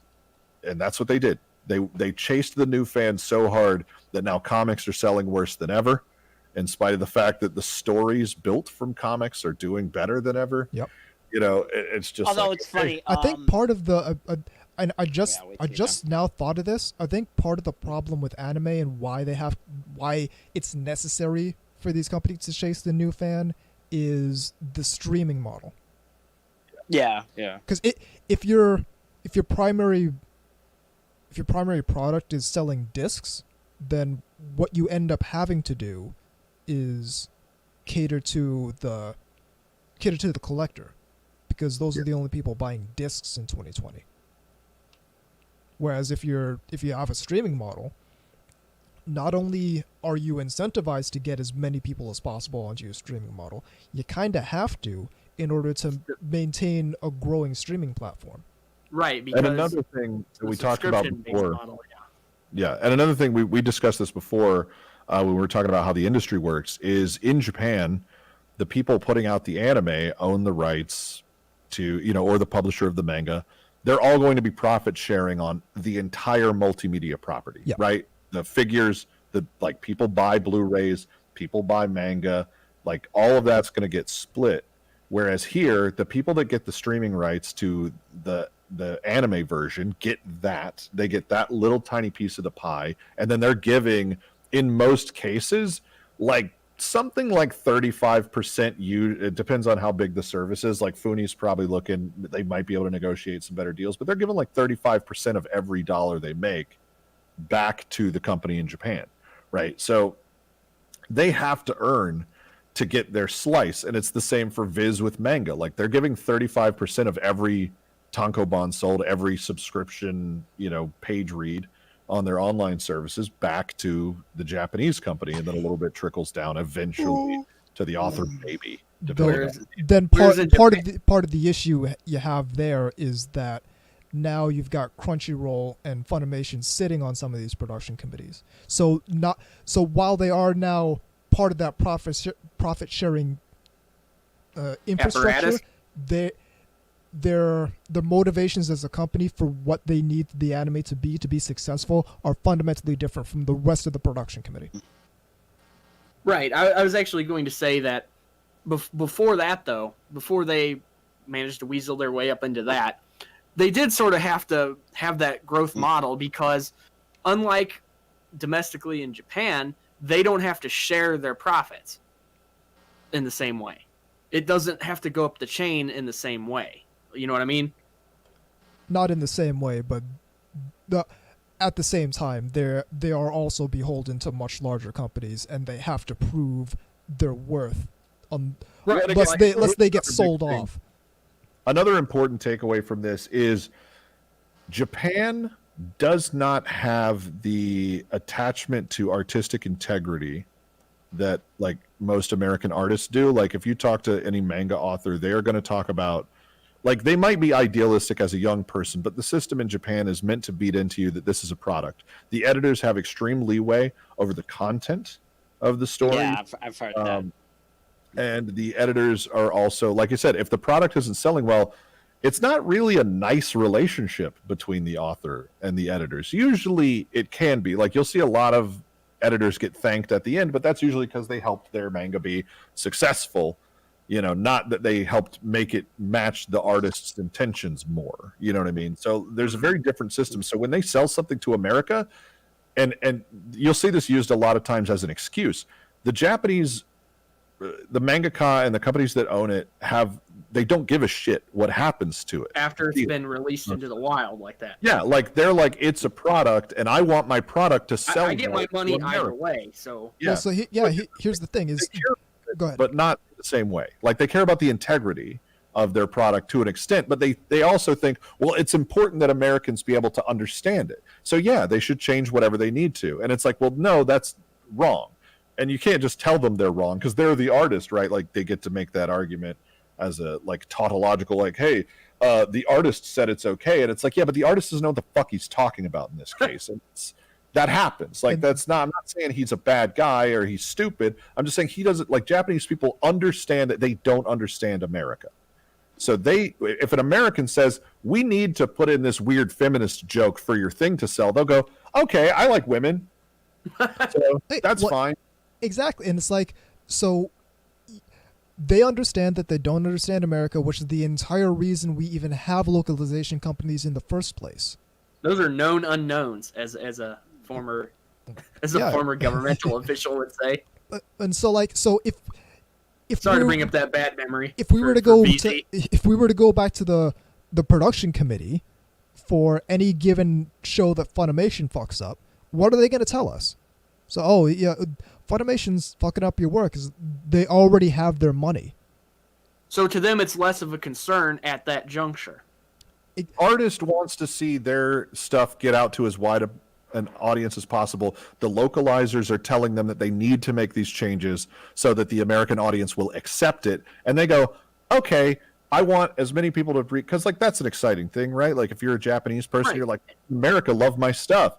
Like, you don't understand that they love a, like, bastardized, recorded by third-rate voice actors version of your stuff that changes characterization and lots of meaning stuff. And everything else. That's necessarily happening. And again, if you're a corporation above the author, you don't give a fuck because all you care about is how much money is coming back from the American version. And the more customers the American version has, you don't give a shit if they put fucking, jelly donuts everywhere. You don't care because... So I have a question for Wombat. Okay, so I have a question. Let me chime in here. What's your opinion on, like, how we've been seeing the surge of, because since again, you know about comic books, the Western comic book industry is more or less hanging by a hair at this point, right? For a decade, but yeah. Worse now than it was with you. And it wasn't the COVID might have been the final nail, but it was barely, like, hanging even before then. Comics really fucked right now. It's rough. Yeah. Rough. All the comics suck, so it was rough before. But yeah, COVID was definitely But we've been seeing. It's not a secret that manga's been popular. But what's been interesting, as an observer, is what type of manga has been becoming popular, and it's superhero stuff. And it's interesting that it's not that superhero. I can explain that. Superhero stuff isn't unpopular. It's that it's not being pervaded by PC when it's coming from there. Right. Like, I'll break it down to a lower level than that, because I had this conversation forever ago. This was probably 2 years ago with a friend of mine who's a very well-known comic artist. He's Eisner-nominated, really, popular guy, very good at his job. And we were talking about this, and I was like, Japan is doing superheroes better than us. And that got me thinking about it. Like, I was like, what are you reading out of Japan? He's like, One Punch Man, Boku no Hero Academia. And I was like, superheroes. And you fucking hate superhero comics in America. He's like, yeah. And it was like, those are fun. And that's the thing. fuck PC culture. Like, it's obviously ham-fistedly slammed into this stuff, but these people are humorless. They aren't fun. No, and they're unbearable. They tell drab, droll, the world sucks, unfun stories. I've been talking to a writer friend of mine in the games industry about this as well, and he's just like, there's a quote from, is it the guy that wrote Confederacy of Dunces? I think it might have been him. It was David Foster Wallace, actually. And so David Foster Wallace said, like, if you write a book, if the world is terrible and awful, and you write a book that says the world is terrible and awful, you haven't said anything. Like, you've just added to the misery of the world. Like you haven't put forward a solution. You haven't tried to tell a different form of the story. It's like water is wet. It's like, yeah. It's like saying water is wet. Yeah, you're not making a statement. You're not doing anything fun or interesting. It's Captain Obvious. It's just like... Maybe explain why the world is bad. You have to have a point, or here show an antithesis to that. And I don't necessarily agree with like the premise that that's the job of a creator to do that. But I do agree that if the world is miserable and all you do is write stories that say, hey, look how miserable the world is, and even superheroes can't fix it. Like, okay, you're not, like, nobody wants to read that. Like, that's fine for the creator, but fucking nobody wants to hear that.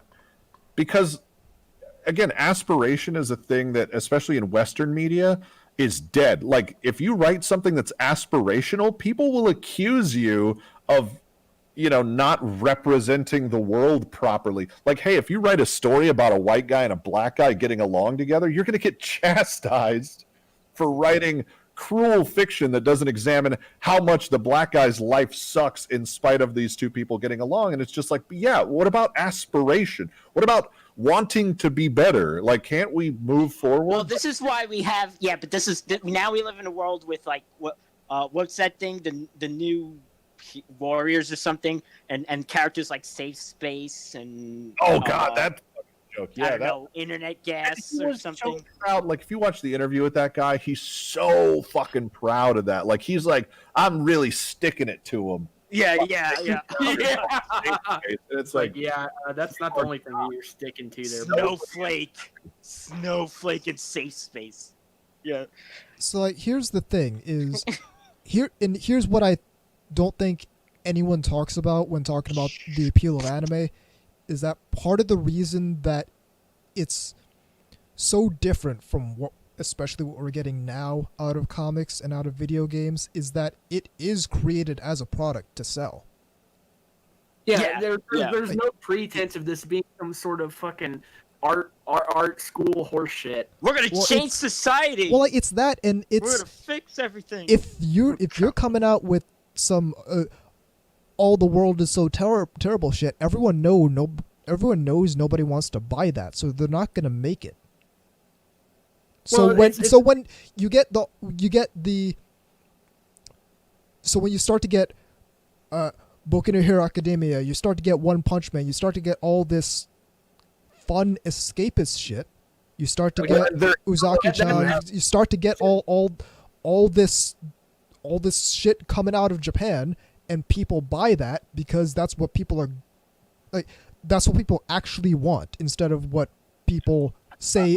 You're a good person if you want this. I gotta interject. You brought up something that is probably gonna get missed if I don't. You said the magic word, escapism. Now, this is a bad thing to these people. Yes. It is. Did you see that fucking chart where it was basically a white culture thing, where they put it like it's part of being white or something, like because people that aren't white can't escape reality or some stupid shit like that. You have to remember that you're black or whatever all the time. You know, and you have to have that reinforced all the time because some fucking hillbilly is listening to fucking Ted Nugent or some shit. Whatever. You know what I mean? It's they have twisted the conversation to where things like escapism, if you're not working toward the party at all times, that you're not doing your job as an ally and all this other stupid fucking shit. And then my question is, tell me one person who's on this who's on this escapism is bad bullshit, whose life you would trade yours for. Yeah, not a single one. Here's another thing, right? One of the things that's bad is that, I mean, obviously there's a lot of anti-individualism in a lot of the stuff, right? Collectivism. Like Boku no Hero Academia, it's about individuals who each have their strengths and weaknesses working together, but they're still very individual. Like they all have their own goals and whatever. So there's a lot of individualism, but again, there's hope there, and you can't convince people to reduce themselves to their weakest, most pathetic selves if there's hope in the story, right? Exactly. Like they're always striving, even though they get knocked down, they're striving to do better. And that's been a shonen staple forever. It's like we're not even breaking new ground here. No. It's just everything in American media is so fucking miserable and hopeless, except the movies that get tossed aside as like pointless, stupid summer blockbuster bullshit. Like the only way you can have an enjoyable experience at the movies is if you're thinking about, the pain of existence, right? Like everything's a philosophy 101 class, but it's one of those things that, like I said, that's the reason people go to that. It's because it's hope. It's, look, you can pick your favorite individual that you relate to the most and go, look, these guys are all different from each other and they get along. And that's what we were on in the fucking 90s. Like that's what we were on. We were so close. We were doing such a great job saying, hey, we're all different, but look at us work together. Captain Planet, which came up earlier, is fucking like, it's exactly that. It's literally, we're very different, but look at us work together. Look at even our differences cause conflict sometimes. You know what I mean? Especially between Wheeler and the Russian bitch that there's not enough porn on. You know what I mean? Fucking Wheeler, man. Yeah. Of course he's the white guy and he's the fucking dumbass. He is such a dickhead. But it's fine, because like it's not necessarily portrayed in a negative light. He gets stuff done. Exactly. Like they create situations where, like, Mati and Kwame, I think, was the African Earth dude. Like they create situations where those people's individual strengths are the solution. That nobody's like groupthink was not going to help those guys solve their problems. Wheeler had to be a dumb fire shooting dickhead sometimes because that was what it needed sometimes. Yep. Right. And sometimes it was good shit. And as a tangential aside here, I gotta say that I love the bad guys' names in that franchise. Oh, they're fucking fantastic. Like they're so fucking. It's like it's what they do. It's literally an occupation: loot and plunder. Duke Nukem, no relation. No relation, yeah. Yeah, like I said, it's one of those things where like we've moved away from that, and Japan hasn't moved away from that. But that's stuff that makes people feel like they're a part of something. I mean, that's why you see every race of people around the country wearing Boku no Hero Academia shit, out in public. Like, right? It's a thing that's, and I think this is something that's been going on in the Black community since the days of DBZ. Yeah, I was about to say, like some of the like chillest Black dudes that are not like into the like gang culture side of things were dudes that were wearing that DBZ shirt. Yep. You know what I mean? They're guys that are chill, that are having a good time, because they look at that and they go, "That's a guy that handles his own shit." I want to be like Goku. Exactly. And that's a great role model. That's something. That's where anime kind of came in and saw a hole in the market. Because that's what I was going to say before. And this is why it's important. Fills the niche that was kind of been obliterated by the Western comic book industry. So this is why it's so important to understand anime as a product, because here's the thing, if you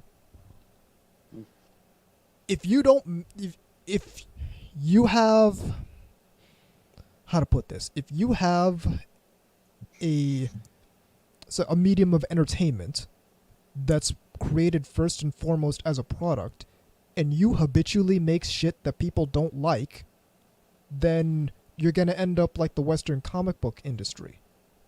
So what you end up with is having to understand that every single anime that anyone over here likes was created. The reason it's so good is because it has to be a good product. Otherwise, it fails. The Japanese industry understands this. And check this out. So let me finish this. They bring it over here, and because these themes of individualism, of hope, of aspiration are universal, and they never had this retarded cultural revolution where all that shit is bad now because it doesn't feed into a particular political narrative, because they never had that in their media, because it's created first and foremost as a product to sell to people. We get the success of Boku no Hero Academia. We get the success of One Punch Man because they don't have anything to do. Well, they're not. If you draw the line back, they don't have any desire to conform to a particular narrative, because they're created as products to sell. Right, but if you tell some people in some levels of the anime community that, they're going to have a fucking problem with it, because what they want anime, exactly, what they want anime to be is the exact thing that's causing comic books to fail, the exact thing that's causing animation to fail. Well, here's where I was going to take that, where, like you said, the biggest problem, or the biggest reason they don't have problems like this outside of a cultural difference, is they don't have middlemen handlers that basically see all products as needing to be propaganda for their pet causes. And if they're not, they're worthless. They're literally just like some bullshit that, people that aren't one of us, that aren't one of the collectives, which means they don't need to be catered to. They need to be basically proselytized to. Which is why you hear people complain about just fan service on the level of this doesn't serve, the aspect of this doesn't serve the plot. Why is it or feminism or being a better person or some stupid shit like that.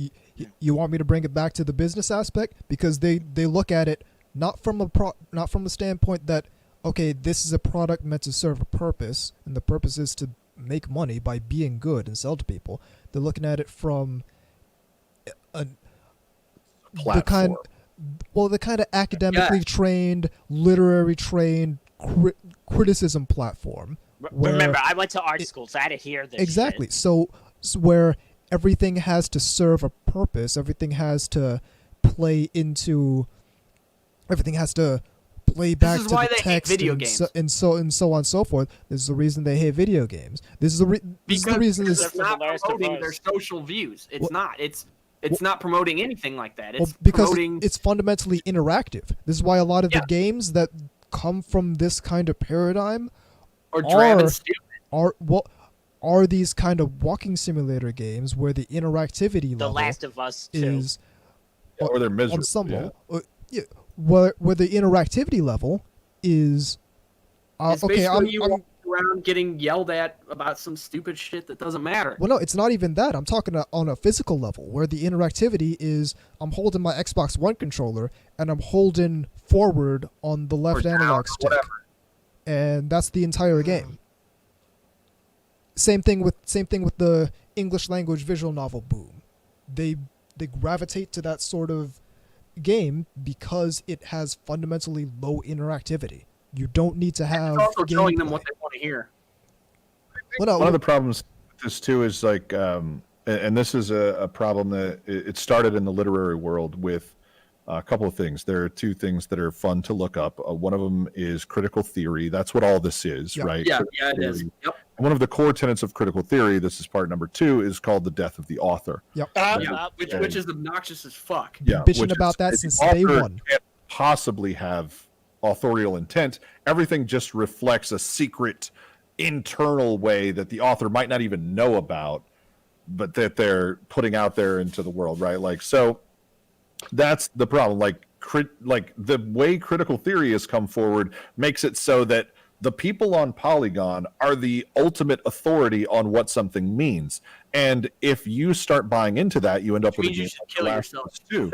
Whereas like the thing about The Last of Us 1, right, that made it a really good game is the fact that there was not necessarily hope for humanity, but there was a statement of principle from Joel. If you haven't played it, Joel does some stuff at the end that I'll be vague about, but he does something like that could be objectively considered really horrible, but subjectively is a statement of principles about, you know, he lost a daughter at the beginning of the game and he's not going to lose another one. That's a statement that resonates internally with a lot of people because it's not like, it's not trying to make a statement about the state of the world. It's making a statement about this character and his moral decisions. Whereas The Last of Us 2 is just trying to make a statement that everybody's shitty and the world is very dark and it's very sad, because they felt like it was important that the game, you know, address the grayness of reality. And it's like, we all know that the world is gray. Like, I'm happy to read 100 treatises on that by some intellectual. In my blockbuster video game, I don't necessarily want to be treated to the concept that the world is gray and nothing is fun because it's a video game.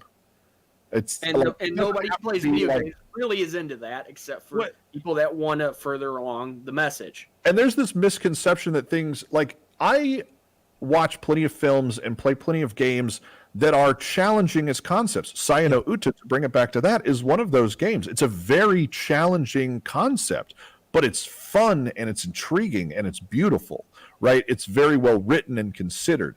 So in the case of The Last of Us 2, it doesn't seem to have a message other than that the world is shitty. Like, it's not inviting you to think about anything. It's just emotionally taxing intentionally, as opposed to being like complex and making you think about character motivations. It's like, it's angry at you, the player, for doing the things that it's putting in front of you. And every time you do that, it wants to punish you emotionally for it. So it's like, they got confused about the difference between telling a story and trying to force feelings onto their player, right? Like, they're trying to affect a change of attitude in the player and have them come to some new realization. But it's like, I come to realizations through observing characters acting in the way that you've set up for them, not being told that their actions are bad, right? Like, I can willpower through The Last of Us 2 and just come out the other end going, yeah, revenge is still good. These people are like, revenge has a cost. And the real question of the game is whether that cost is worth it, but it doesn't even address that properly. That's the whole, that'd be like we got a bit of an update that's might be kind of important for those of you in the New England area. An anime shop up in Boston that was looted is now closed. Oh yeah, that's Anime Zaka off of on Newberry Street. Inside. Okay. Yeah. I don't live in that area, so I just wanted to I actually just heard about that earlier today. Yeah, now they didn't necessarily say that they're closing because of the looting. It's probably a combination of that loss of merchandise from being looted and having to close down due to the lockdowns. Due to the virus, yeah. I was actually going to. Yeah, I mean, like that's it. Like, there's so many companies. Like, I think it's something like 30% of America's businesses are shut down and are never gonna that come back. Never going to come back. I mean, we're talking about massive scale stuff that at the moment is still being band-aided over by the fact that people just can't go back. Like, you know, they can't. They've still got a little bit of savings left, right? I'm sure the guys that were running the anime shop, they've got enough money to live for right now, so it hasn't been absolutely saying that it's closing down is kind of a misnomer. They're moving their operations to their out of state, not out of state, but to their main store near Harvard, I think. Okay. I just thought that was important for any locals in that area that might, we used to fancy that area. Yeah, it was a nice store. It was a nice store. I went down there last AB. Mm-hmm. That's in Massachusetts or Boston, you said? Boston, yeah. Boston. Yeah. Massachusetts just passed a really terrible law around policing. So, yeah, we'll see. We'll see how Boston goes in general after that. See how it happens. Oh, so bring it back to bring it back to censorship. Here's the reason why it's necessary for it becomes necessary for companies in the West to to start to make these kinds of decisions around anime in particular. Part of there it needs to be is precedent. well, I mean, to where like there's just a hard cutoff. Like, well, part of it is because anime is so successful because it's created to be a successful product, and as a result, it does things that you don't see. It does things that you can't get away with in Western media, not because it wouldn't sell, not because it wouldn't be a successful product, but because you would get dogged shitted on one way or another. Exactly. Yeah. You'd get dogged on for it. So that's part of, and it does so unapologetically, because part of you could make an argument that part of the reason that it does so unapologetically is because it's not created for a Western fan base, and the people who they're not waiting for the idiots to come in and start yelling at them. Well, no, the people who do create it have no understanding of the West insofar as what the differences in media consumption are between Japanese fans and Western fans, which I think if you investigate that, you would find that there are a lot more people in the West who consume anime in a manner similar to Japanese fans than I think anyone gives it credit for, but that's beside the point.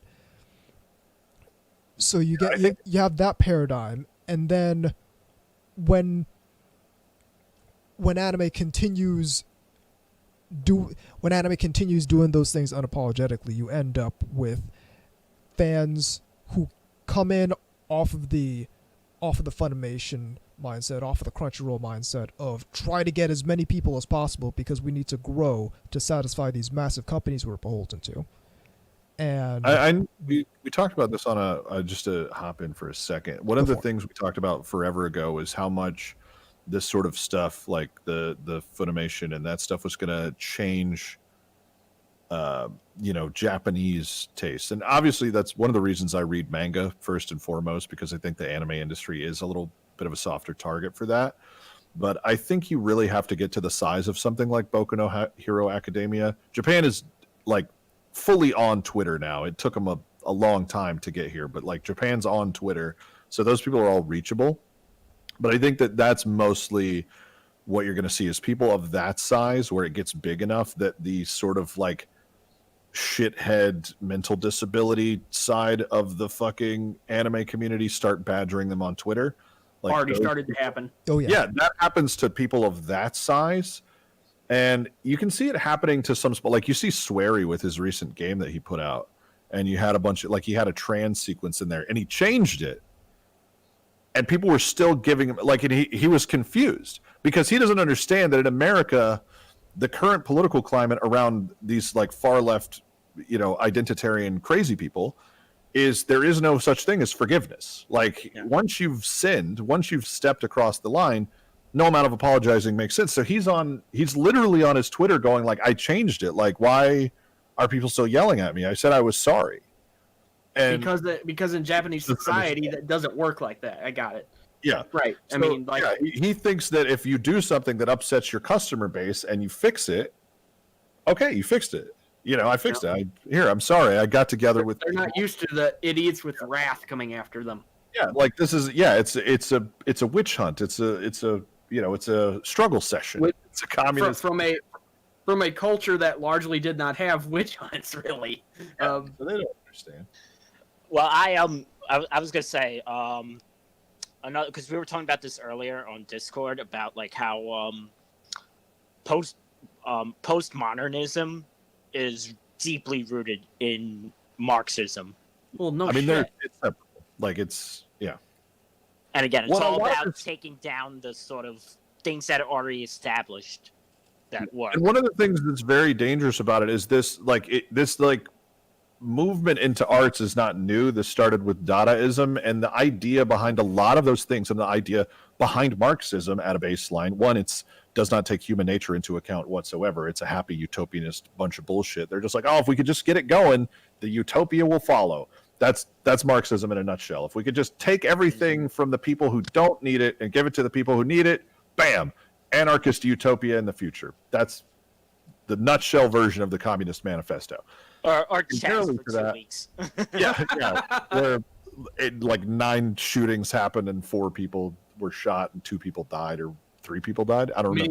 A few people which were children. I mean, and all of them black, I think. So yeah. That's the, and it wasn't even like their police, was it?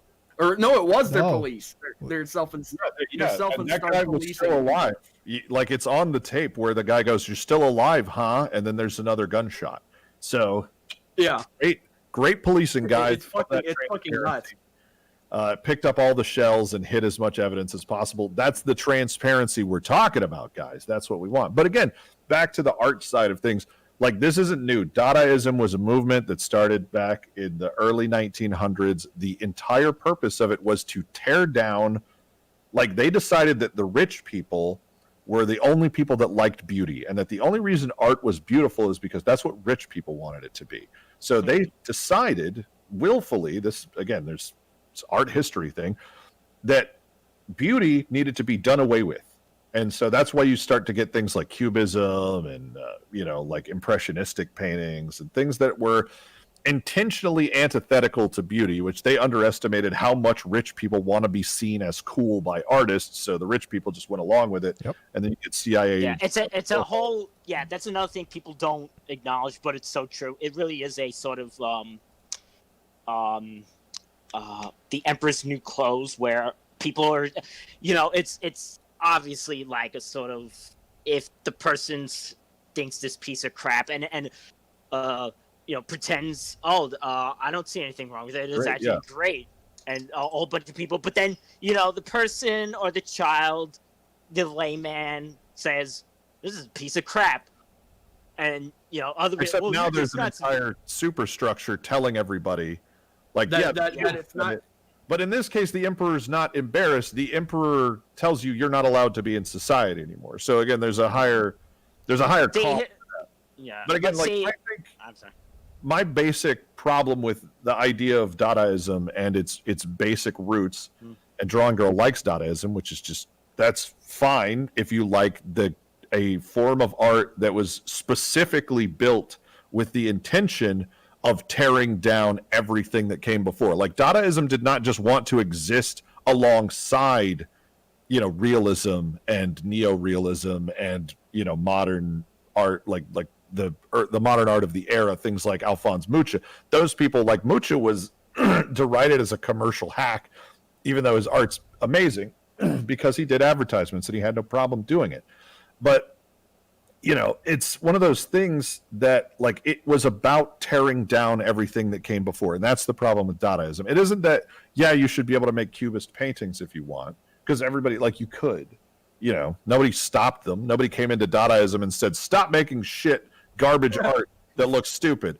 Like, they came in and said, we'll buy that because you're quirky and interesting and you have loud political ideas. Isn't that like a microcosm of what we're seeing now on a larger level in a way? That's exactly that's why I bring it up. That's why I'm bringing it up, because it took art away from being about definable things and traditions and concepts that were well established and made it about arbitrary nothingness, right? That's where which if you look up a lot of Soviet propaganda, that actually is the point. But I was gonna say, I already came to the conclusion that modern art was shit already in like the late 90s when I was exposed to, I don't know if anyone ever saw this, but like there was a painting of Mary, Virgin Mary, but done in elephant dung. Yeah, and that's where we land, right? And I'm like just even on an aesthetic level, like, wow, this is terribly drawn. That's the equivalent of the slam poet now. Yeah, because I would jokingly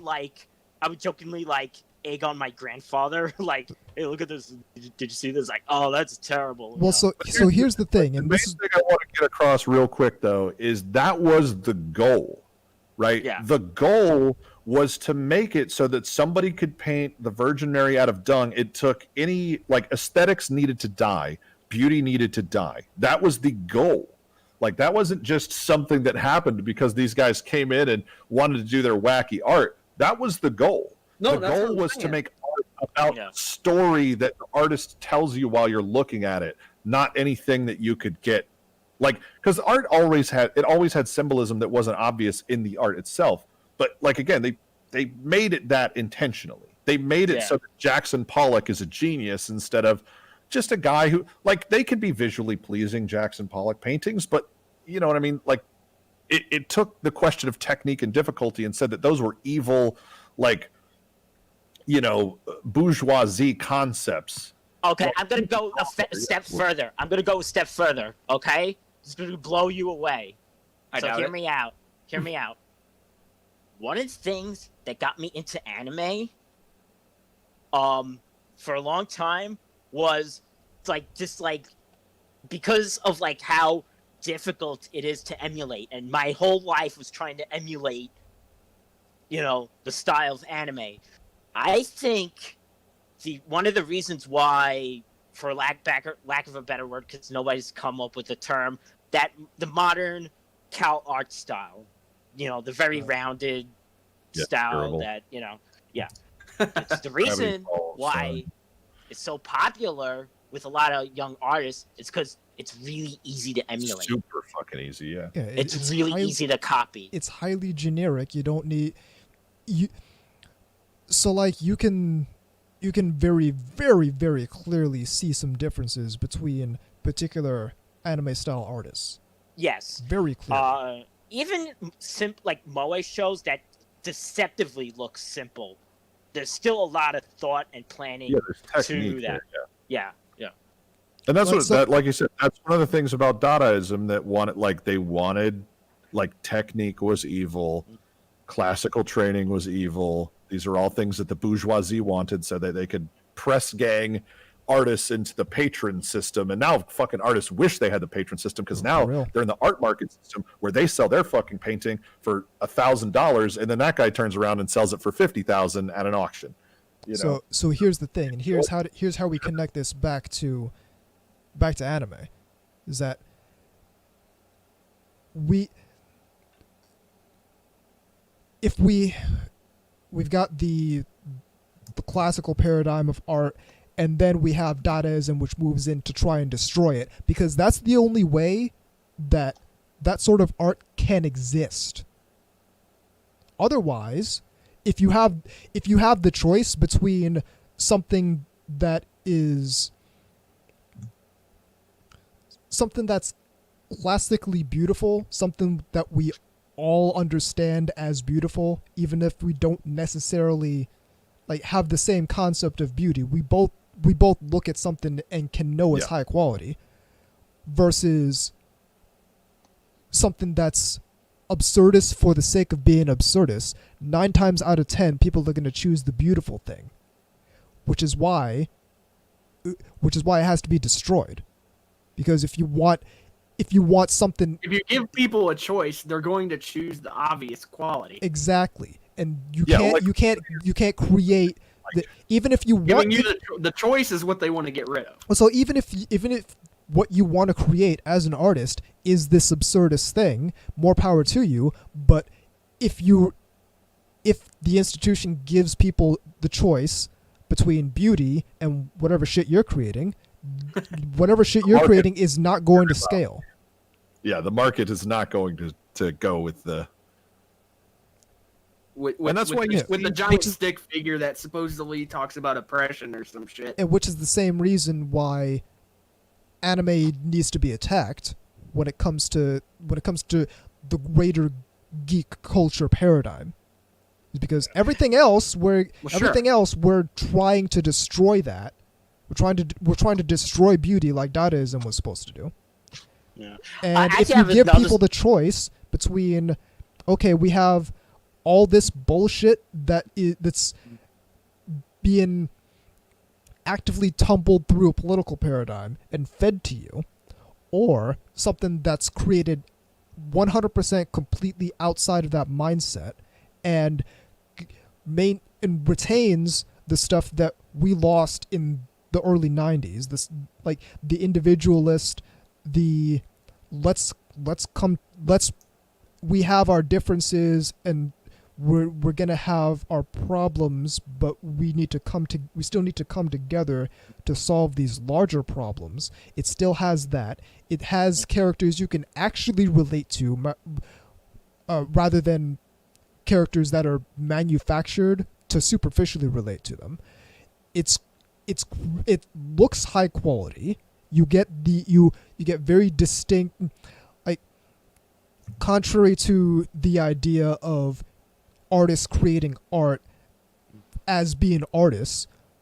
When you create art as a product, so as in anime, somehow you get even more pronounced differences in particular artist styles. So it has all that.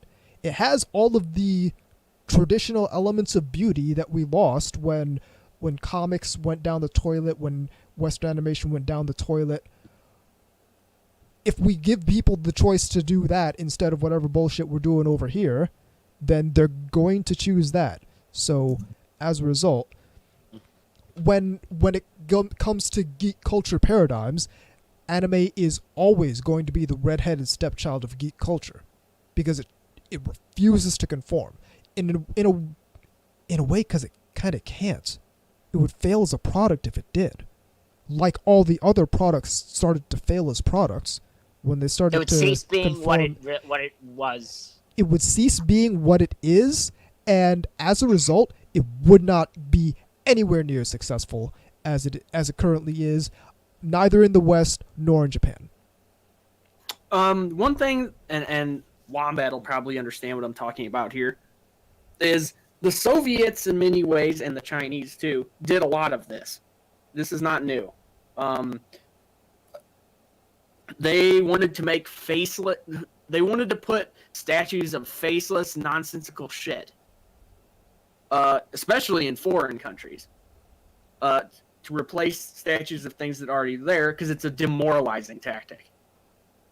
All right, in the Chinese the Cultural Revolution in China, they had a thing called the Four Olds, which were basically tearing down old ideas, old ways of thinking. Which is a core Marxist concept. You have to make people hate the culture they live in, or they're not going to sign up for tearing everything down. They're not going to sign up for your salt mines, basically. Yeah. You know? Yeah. I mean, people don't revolution when they're happy. Basically. No. So you need to make them hate it. And you see that happening in America today, where, like, literally the only things you'll hear most people say about America is that it was literally racist from day one. It's never done anything good. It's an evil villain that's murdered people all over the world. You know what I mean? And so, like I said, it's the base. It's literally right there in the manifesto. You have to tear down the old. That's why every communist regime has ever done it. That's why the people now are trying to do it. That's how you foment people hating where they live. It doesn't really have a whole lot to do with censorship, but it is why you're seeing censorship of certain concepts, especially stuff coming out of Japan, because Japan is not on board with that. Japan's very nationalistic. So, well, you should also mention what happened the last time the Communist Party tried to take control of things. It went great for the Communist Party, I think. I mean, it went. There were fewer deaths than the communists in Norway that time. Mm-hmm. That is an Anders Breivik joke. I'm sorry, everybody. I was just going to let it sit, but nobody went, ooh. And that was I was hoping for that one, but that's fine. That's okay. But,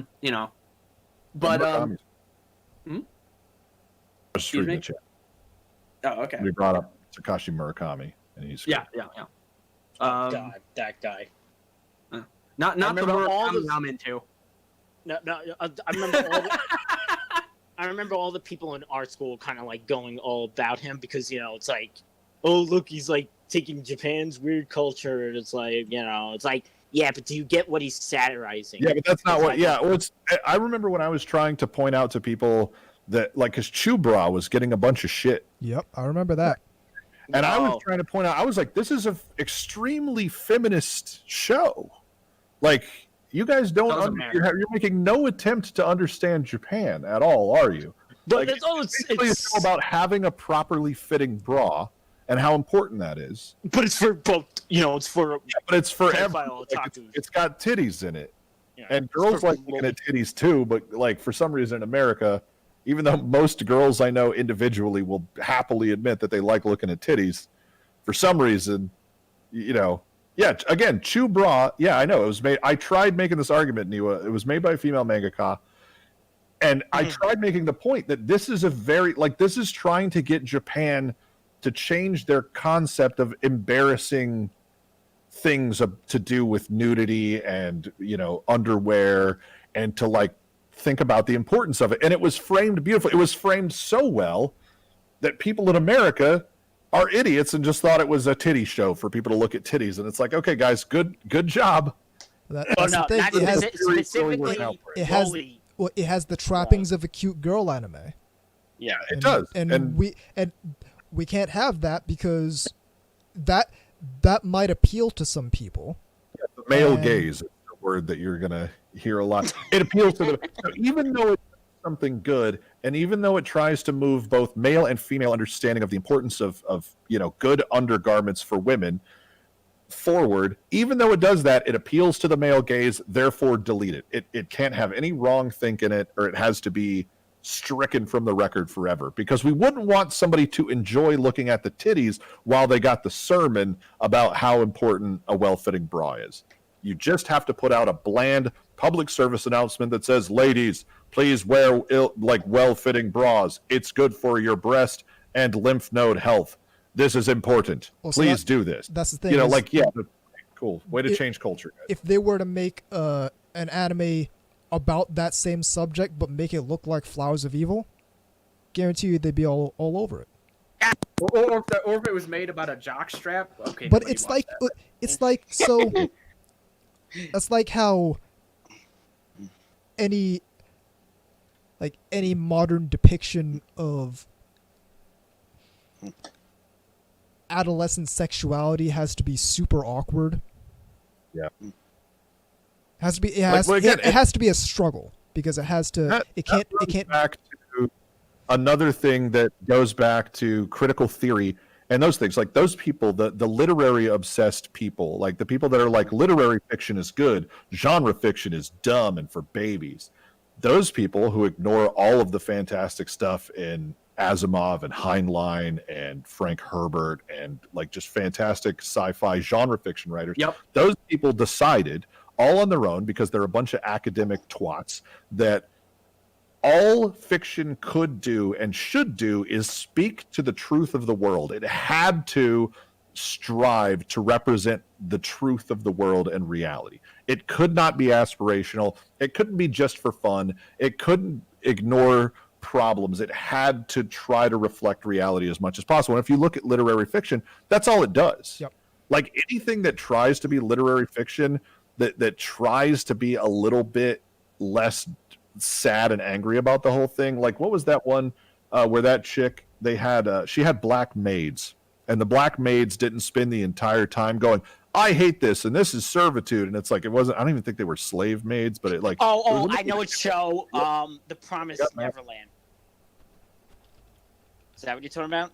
No, I don't, maybe. The Help. Yeah, The Promised Neverland. That's it. Was it The Help? The Help, that's the one, yeah. Oh yeah, I've seen The Help. It's got where they bake the shit into the pie. Yeah, it's such a benign thing, right? But that's why people got mad. They got mad because it wasn't a treatise on the racism inherent to the entire process. It does make you wonder if these people are just so stupid they need everything fed to them so hard that I mean, yes, they do. Or rather, they believe that everybody else is that stupid. Anything that speaks to a generality is bad, right? Like if you look at except white men being bad, I guess. Yeah, except wait a second on that one, because the guy that wrote American History X was not trying to write a pro-white supremacist movie, but he did.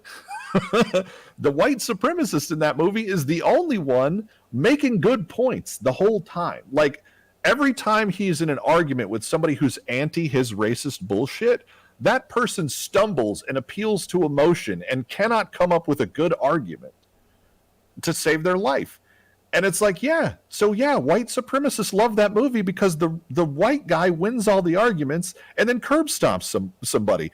Like, and then the magical Negro shows up in jail to save him, and then magically he's not racist anymore. And it's like, bro, that is the worst possible like way you could have done that. Like, you needed to have, if you're gonna just write a polemic, and that's what it was an attempt at a fucking anti-racist polemic. If you're gonna write that, everybody better make good points, right? Like, don't make the one guy reasonable and then everybody else terrible at explaining why he's wrong. Like, if you're gonna write a polemic, make sure your side sounds good, But he didn't do that. So again, like they said, that's what they want. They want things that are straight down the barrel, but then when they make them, they end up accidentally making something that the racists love because, there you go. They're stupid. That's my problem with the whole media being political thing. Because, listen, why does it always have to be the most surface level, like level 1 rookie shit? It's always something that's trying to, we have to make this point. It's like you said, Wombat, it's trying to talk about how the world is without actually trying to ask questions or to provide aspiration. Exactly. Right? Blazing Saddles shows the stupid people over here and then shows the ideal of, Gene Wilder getting along with the black sheriff, since Drawing Girl brought up Blazing Saddles. Like, and again, that's one where, like, the racist people are painted in a light as being stupid and ridiculous. And then there are plenty of people who aren't stupid and ridiculous, and they all just get along and have a good time. And it never feels like it's forcing it, because it's having a good time at everybody's expense, right? Like, and that's not even necessary. Which is why it's a movie people got to rag on. Yeah, and it's, like I said, it ends up doing a good thing. Or like I said, you can just have the blatantly aspirational things where you just show these people working together and succeeding. Like, showing the negatives doesn't make anybody feel good about the prospect of moving towards something else. Showing the white guy being racist and the black guy being sad and then mad and killing him doesn't get anybody. Remember when people were all afraid? Except Rosewood. Rosewood's great. Remember, I'm sorry, but I just wanted to say, remember when people were all afraid that the Joker movie was going to start like in cell uprising or something? They were begging for it. I mean, they were fucking gagging in the media. They were like, basically like, I can't wait till these shootings happen because it's going to prove everything. It's going to prove everything we need. It's almost surface level shit. It's like. Sorry about that. It's like trying to talk about the politics of Gundam, and all you end up with is war is bad, and you don't dive any deeper than, okay, well, what does this say about I don't know, the potential future of political movements when we emigrate to space and all that shit. Don't pay attention to any of that shit. Oh, war is bad. That's the politics of Gundam.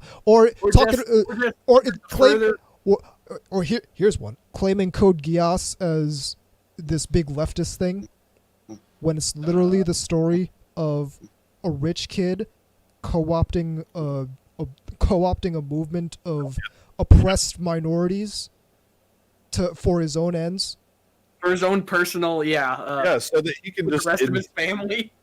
But then also, so he can just instate his own sort of totalitarian form of it. Exactly. Yeah.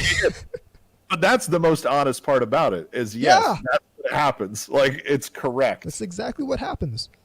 Again, if you think you're the underdog and fucking Nike is agreeing with you, you might not actually be the underdog. You might be the popular sentiment. See, that's my joke. You're just a sucker at that point. Yeah, you really are, because I just saw a commercial the other day when I was sitting there waiting on, because I don't know about any of you, but like if I'm pumping gas, they got like a little monitor there with the little TV commercials pop up. Mm-hmm. I don't know if your gas stations do that, but I've been to one gas station like that, and I'm like, wow, this is the most cyberpunk shit I've ever seen in my life. Yeah. My first thought was, whoa, what the fuck when it happened? Because I wasn't really paying too much attention. It's like, bam, this lady's on there babbling about word of the day and some other stupid shit. But anyway, last time I was there was an Old Navy fucking commercial, and it was like this woke bullshit. and it was like them waving a rainbow flag that also had black, brown, and gray and shit on it, and them talking about how like 2020 shook people, and I'm just like, I hate to tell you, but if fucking Old Navy is behind you, you're not the underdog. You're not little guy. I mean, if Pepsi and fucking Coke or whoever are behind you, you're not oppressed. If large companies is willing to spend millions of dollars on ad campaigns to appeal to your demographic, you're probably not the underdog. No. So, I mean, that's just fucking stupid. And it's always funny to point that out to him because it totally shuts them down most of the time. They'll either like just start screaming or block you or I think everybody needs to watch Network. I think it's 1976 movie. It's the, I'm a human being, God damn it, in my life I'm mad as hell and I'm not going to take any more. It's that movie. Yep. Because a lot of people like the speech, right? But the movie's not about the speech. The movie is about this guy has a breakdown and he gives this rousing speech that seems to get a lot of people pumped. And then you know what happens? The network co-ops it and turns it into their own thing and turns him into a talking head and then starts telling him what to say and how to think. And he becomes just like, he loses that verve for the whole thing and just like he's a guy doing a show again, right? Mm-hmm. He was mad that he was doing a show and all he was doing was reporting on violent crime and not doing anything about it. So then they're like, that's great, people love that, let's give him a show where he talks about that and then we'll start telling him what he can and can't say on that show. And that's what they do, and they tame this movement immediately and turn it into a commercial thing. And like that's the thing, like all these people that are anti-whatever. I mean, you have the like 200, 500 insane college students who are actually Marxists across the country who are still showing up to this shit. Like in Portland, like I said, everybody makes it out to be a big thing, and I absolutely agree that these people should be fucking arrested because they're trying to burn down a federal courthouse. Federal building, idiots. There are like 150 people in Portland, in literally probably the communist capital of America. It's the same thing with the Chaz Chop up in Seattle. There were like 200 people in there in Seattle, and in Portland there's 150 showing up for this shit. Nobody fucking agrees with these people, but the news is just putting them out there like they're freedom fighters. But there's like 150 dickheads. Like nobody wants what they want. Yeah, it was 6 blocks. It was just no, what was it? 6 blocks and that's it. Yeah, and again, like I said, they make it sound like they took over most of the city, and I've heard lots of right-wing pundits saying they're taking over most of Portland. No, they're not. Yeah. They're shitting up like 3 blocks. They're burning fucking statues of elks, okay? Yeah, and they're fucking idiots.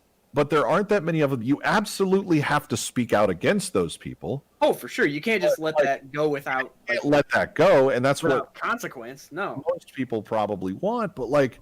Again, if the most that Portland and Seattle, again, the most communist sympathizing cities in the country, if the most that they can muster is Chaz, 50 to 200 people, then clearly like the majority don't agree with this. And maybe some people should think about that just listening to the loudest parts of social media and the loudest parts of, because I guarantee you there are tens of thousands of dickheads on social media tweeting that they agree every day, but they're not showing up. They're still going to Starbucks. They're still going to their fucking normal jobs and buying things from Target. You know what I mean? Like so. Yeah, that was a bad call. You want the communist utopia, but you're not showing up. And that. Well, my favorite bit about that is how you always hear, of course, about the communists using the newest iPhone gadget or whatever to whine about it. About capitalism, and people will be like, well, yeah, they're just using the system to destroy the system. It's like, no, why are they using an expensive fucking phone? Yeah, why don't they use something that was built like conflict diamonds, right? Like that's essentially, hey, you can try to still have the things you want, but in an ethical way. Yeah, I mean, it's just that's the rub that I've seen people trying to get. Well, they're just using the tools at their disposal. No, they're not. They're using rich kid tools to do it. Really? You don't need to use the $1,000 version of the tool. Yeah, there's like $100 version of the tool you can get. I mean, that just shows to me that they're full of shit and always were. Yeah. But so, well, again, that's what I'm saying. It's comfortable people, you know. It's champagne social. And so here's the thing, and to reality, if they pick a fight with even a bunch of rednecks that are armed, they're gonna fucking lose. I mean, absolutely. But so here's the thing, and to bring it back to anime, the people doing this complaining, the people responsible for getting No Game No Life yeeted off of Amazon are a massive minority.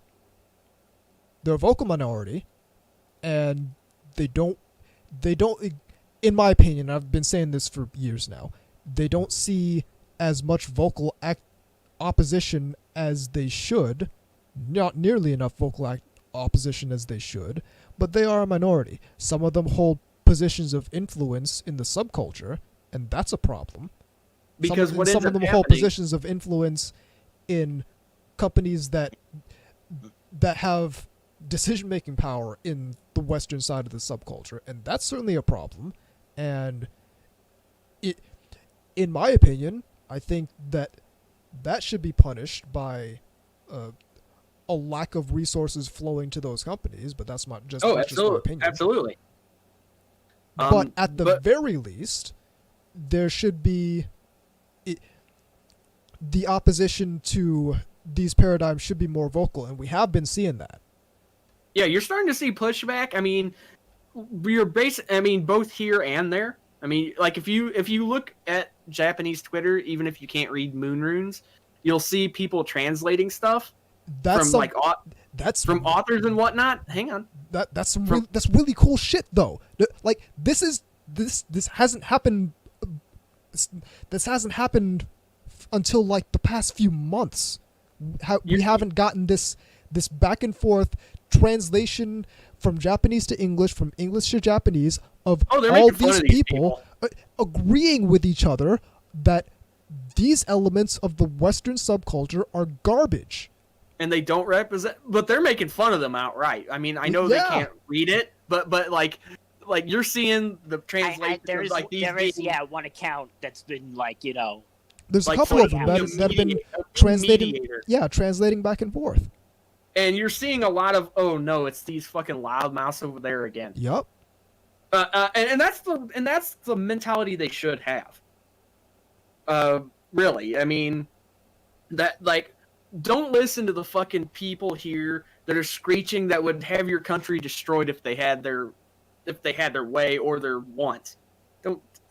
You don't want to feed these people. I think I'm with you. I think the reaction though should be a little bit more hostile, because probably especially from their end. That. But Japan is not really. When you think of Japanese people, they're almost polite to a fault. Well, again, it's not even the politeness. Here's the thing with the Japanese side, because I've seen a lot of those threads. I'm glad you have, because you know what I'm talking about. Yeah, and I've seen them get retweeted through, and I've also seen a couple where people were translating complaints to an artist that somebody was like, "Oh, you should change the skin color." Like that happened back with what's her name from the new Pokemon? Nessa. Yeah, and they wanted to. Did you see them troll him when they made her really white? Yeah, that was Well, again, that shit was fucking funny. I don't think she's supposed to be black. Like again, we have this Western perspective, and you can talk to people on otaku, big air quotes, Twitter, and say whatever. And I've seen people argue constantly that these are supposed to be Western people, and it's like Japanese people. So you think that a show set in a Japanese school in Japan, and everybody has Japanese names and speaks Japanese, those are all supposed to be white people. That's what you think watching this Japanese media made for Japan. That somebody had. Well, that's the thing. I can't wrap my brain around that level of thought process. Well, that's the thing. Is like you because it's uninitiated people. Like we all understand. Yeah, we get that. We get that. But if DJ Vlad, who's a fucking interviewer in the hip hop scene, asks Talib Kweli, about fuck about.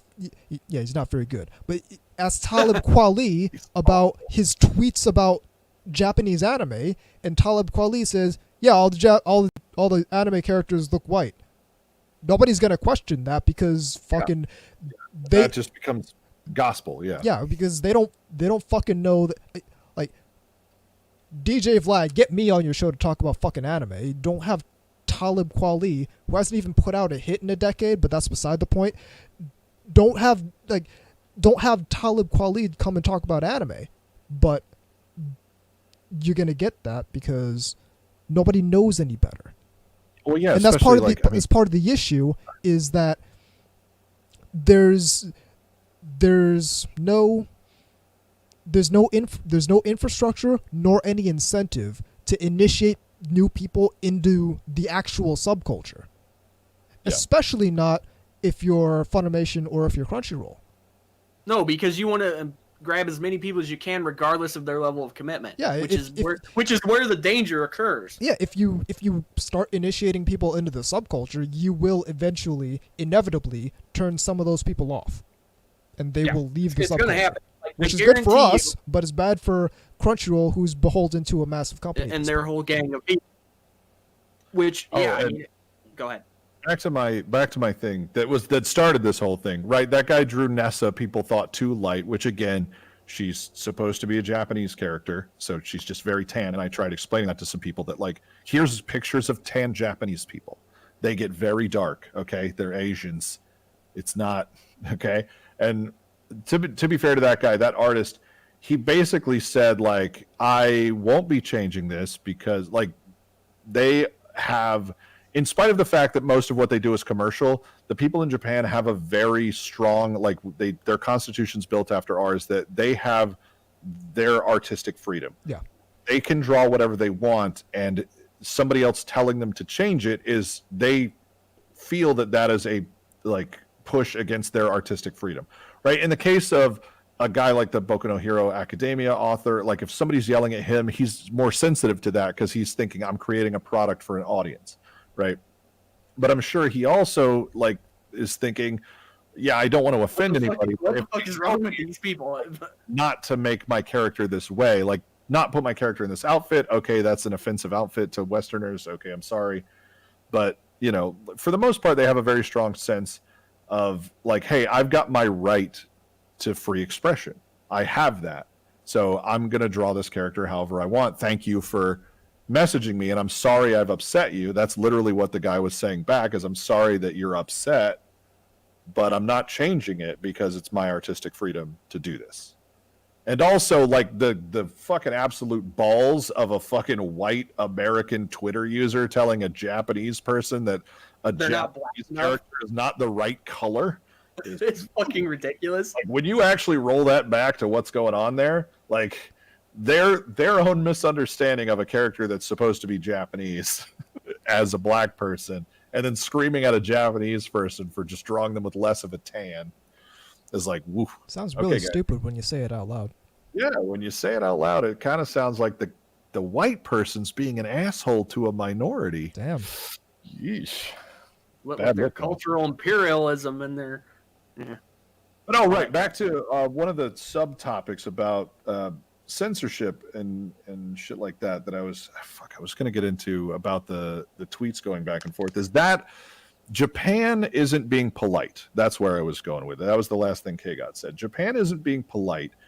Japan does not think of America as having literally, and what Americans want, as having literally anything to do with them, right? We import a lot of Japanese media, and we import a lot of, like, Americans watch French and Italian films and Korean films. Like, we import a lot of media, right? And we also have a bunch of entitled morons. Whereas Japan, like, while they watch American movies, no one in Japan will think that an American movie should be made with Japanese interests or culture in sensibilities mind.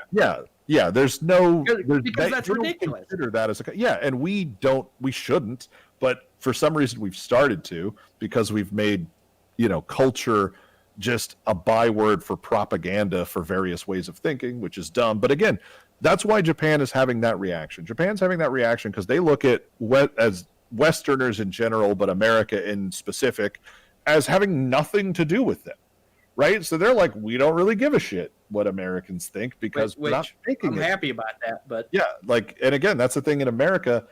Currently, you have to make, if you make something, you have to make it for we have a group, we have a fucking crowd of people that think if they yell loud enough, they have to listen to them, and no, they don't. Again, Gone with the Wind was pulled from HBO Max because of one article written by one person presupposing and cueing outrage. Nobody gave a shit about Gone with the Wind until one day, one asshole writes one human being writes one article saying this movie racist, and everybody just goes on Twitter. Nobody does anything. Nobody changes their spending habits. Nobody's spending their days. Like, have you guys fucking thought about Gone with the Wind since that story came out? No, because nobody fucking thinks about Gone with the Wind. It's a fucking old movie. Like, nobody cares. And the people that do think about it like old movies. Yeah. And again, one person complaining with a hypothetical, this might be racist. One dipshit that probably himself don't think about this fucking movie now. Yeah. And that's where the censorship comes in. We fold the instant, corporations fold. Yeah. Trader Joe's, a 17-year-old kid makes a fucking, manages to sit around and come up with something that might be racist. If you view it through the lens of everything's racist, makes a fucking online petition to get Trader Joe's to change their beer from being called Trader Jose's because that's racist. And they instantly do it. The fucking petition has 1,500 signatures. And they're they put out a people that don't even fucking go there. That's what I'm saying. Nobody cares. It's just the second there's any controversy, especially race-related, cancel it. It's spineless people. As fast as you can censor it. And so that's where don't do that online, bro. That's where the anime subculture has an advantage, because if the shit gets taken down off of Amazon, who the fuck cares? Yeah, that's why I'm saying support your niche, by supporting niche providers. Now if it starts disappearing direct from the source, if you can. This shit starts disappearing from anime specific places like Right Stuff or whatever, then you might be worried. Yeah, but Right Stuff isn't going to just take off No Game, No Life because one person complains. Yeah, or they shouldn't. If they do, they're fucking... Well, if they do, Canary in the Coal Mine. If they do, Canary in the Coal Mine. Well, here's the thing, and this is especially after the Amazon thing. If Right Stuff pulls No Game, No Life... Can you imagine the backlash against that? Well, yeah, because the moment someone catches wind of, Right Stuff pulled a whole bunch of these light novels that Amazon also pulled. You will see not just nerd rage, but nerds closing their wallet. Oh yeah, and I'll taking the wallet. If anyone at Right Stuff, if anyone in a decision making capacity at Right Stuff is smart, they're going to listen to the people who are willing to spend hundreds of dollars on cute anime girl shit rather than some people wilding out on Twitter. And the problem is, and this is the worry, and I'm sure Wombat will agree with me here, the worry isn't those people. The worry is them listening to HR. People that they hire into these almost kind of medial kind of PR people that either feed them bullshit or try to tell them what to do, this is what's happening now, or Netflix getting into stuff. Like you said, at the moment they're using all the same production pipelines, so it's less likely. But if when Netflix is funding it and they've got script control, then even if Netflix Japan is who asked for the thing to be produced, it's entirely possible that Netflix US is going to go, hey, we just want to make sure that this is more like, what was that fucking Tokyo with the Toblerone show? Fucking Neo Yokio. Yeah. That thing everyone forgot about 15 seconds after it came out. The thing that was a meme for a month and then nobody remembered it. Yeah, because it sucks. It's fucking...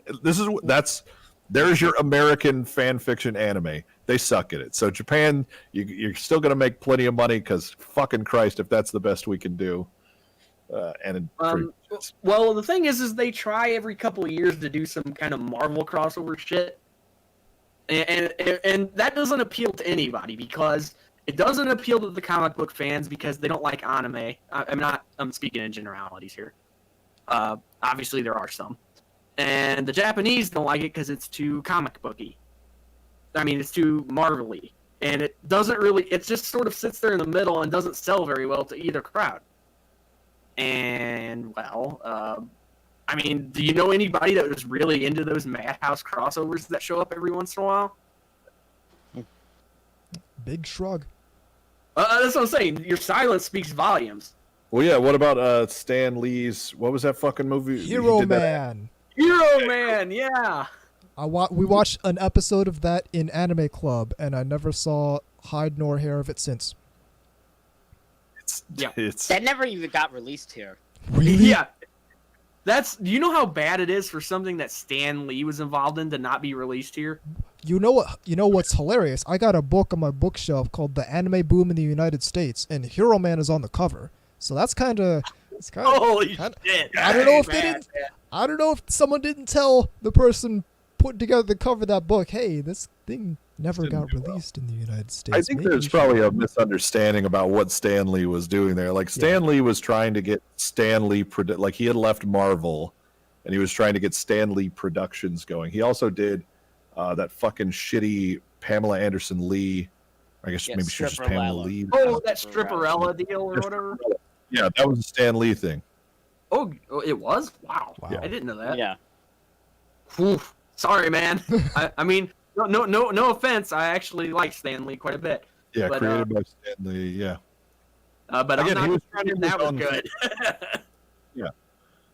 I mean, he was trying to, like you said, he was trying to get his whole thing going, and that's what that whole circle of shitty things came out was. Because, like, I love Stan Lee to death, but man, all right, when you've peaked, you've peaked. Just keep being the smile.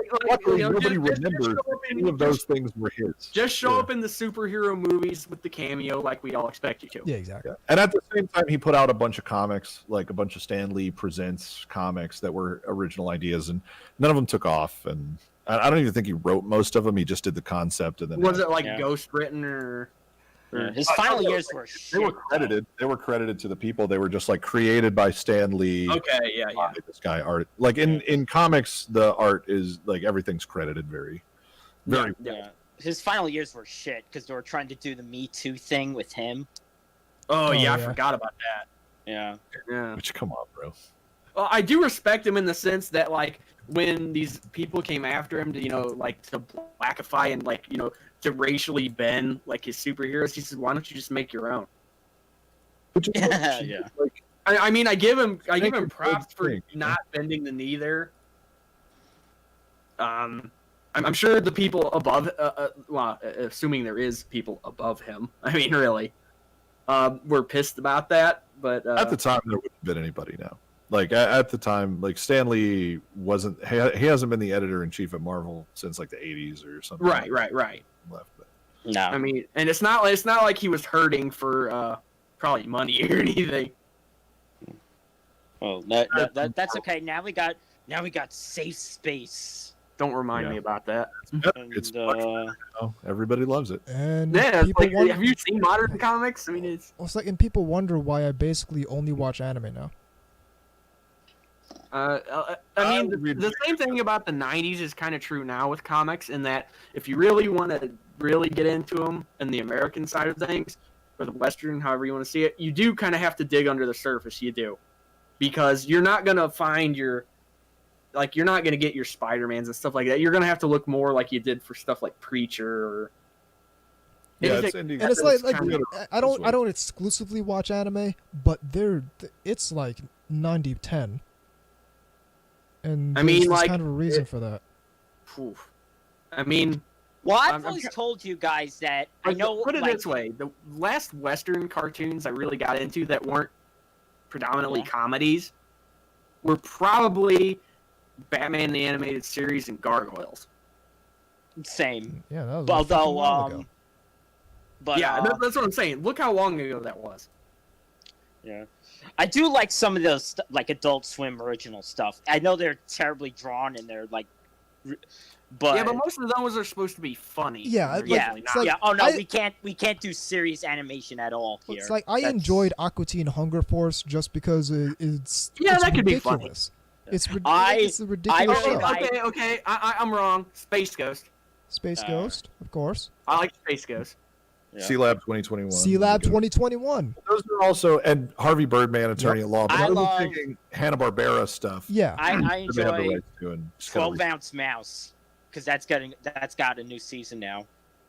Really? Yeah, I'll go to bat for that. I actually did see the first season of BoJack Horseman not that long ago, and I enjoyed Also, it. For what it was. Archer's good. Oh yeah, forgot about Archer. Yeah, Another one I like- They did before Archer was good. but Archer largely is meant to be funny. I mean, really. Another one I like. I don't know if any of you've seen this one. Ball Master 9000 something. No, I would remember Uh, a name like that. Okay, that's an Adult Swim show. That's why I haven't seen it. Okay, imagine if you had a show that's like kind of an anime parody. What? So like, It kinda in the so almost like Panty and Stocking or something.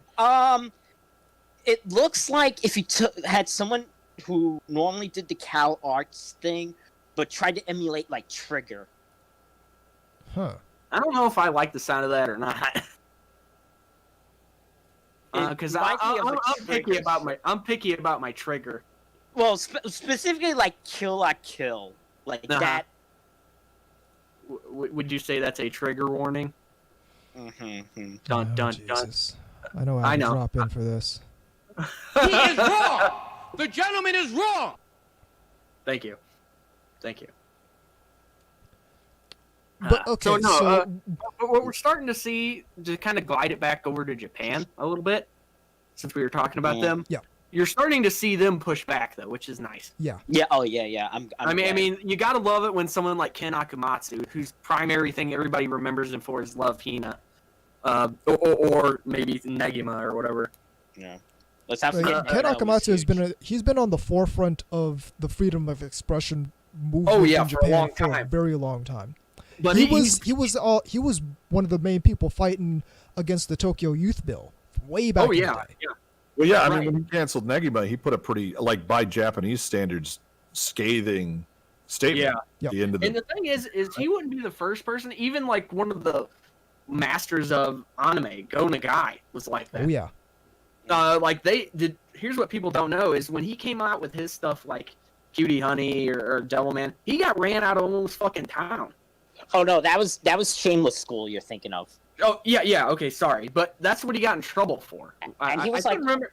he was a high schooler himself when he was working Yeah, on that and he stuff. was basically fucking hiding out from these, like PTA fuckers. Yeah, they were burning it. Yeah, and didn't I don't know if he did this ahead of time or you might have to correct me on this. It's been a little while, but what did he make this before or after? Didn't he make the thing where the school was destroyed or whatever? Yeah, that was in the thing. That was in Shameless School. Yeah, where like and people had this giant fit about it and Yeah. like he kind of, for those of you out there, if you want to get mad at somebody, you can get mad at him because he really did sort of put forth the panty shot. He was one of the main guys who came up with that in a regular sort of way. He introduced lechery in manga. Yes, he did. So I mean, that's the perfect word. I love that. He introduced lechery. Yeah, very very good. So if you have problems with the way anime is, you could put some of it at his doorstep because, I mean, if you look at him, just look at his portfolio, as it were, you can see like Mazinger Z, which of course is one of the earlier mecha. Not necessarily the best, but you know, it's Super Robot, obviously, for the time, and you know, it's not something that I'd recommend marathoning, but I do recommend watching it. Yeah, I recommend watching it, but very slowly, or just skip to the sequels where they handled that better. And then you have like Cutie Honey, which again was very, you know, main girl can change constantly, is naked, is in a Catholic school type scenario. Good stuff, and it has a lot of crossover with Devilman, which again, lots of gore and boobs and all that good stuff. But so the anime industry and the manga industry and all that, they're no strangers to the idea of having to fight for your freedom of expression. And but it's usually domestically, though. It's usually domestically, but it's also been. They're very aware. They're very aware that there is a possibility that as anime proliferates globally, they're going to have to deal with people trying to muscle in on it. There will be a desire to bring it in line with other nations' standards, and they're very aware of that. Yeah, I said it myself a while back on an old Twitter post that global standards will be the cudgel they try to use to basically wreck this shit. Yep, and if people like Ken Akamatsu and other people in the industry have anything to say about it, it's not gonna work. It's gonna be a battle to try and implement that in the anime subculture, because part of the all your big names like Go Nagai, Hideki Anno.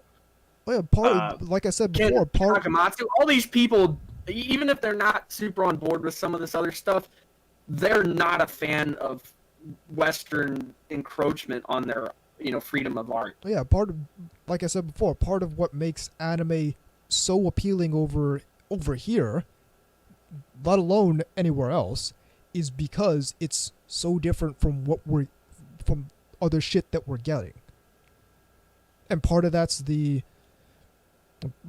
certainly a big part of that is the fact that you have this product infrastructure that counterintuitively allows a greater freedom of expression to occur. And another part of it is because they fight so tooth and nail for their freedom of expression, because it's so important and because it's such an element of the success of this medium. And I think that's something that as a culture over here, we're starting to see people not do anymore, which is really infuriating. You're seeing a lot of people, like, just like Wombat said earlier, fucking fold to one fucking idiot. Like especially if it's something that, again, with corporations, you kind of understand it. I mean, it's still bullshit, but you understand because they don't want to deal with the controversy, even though they have fucking millions of dollars to deal with anything stupid like that, and they still won't. But just like, I don't know, take for example the Harry Potter chick, Rowling, who's right now big time under siege from activist groups and stuff, because they had the temerity to say that women are women,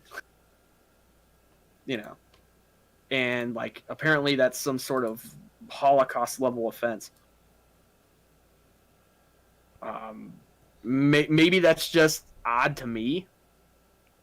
I mean, I understand why they're defending it. I mean, they've got the resources, and certainly any attempt to cancel them doesn't really appear to work based upon how much most of their money and stuff has already been made anyway. So they're not really.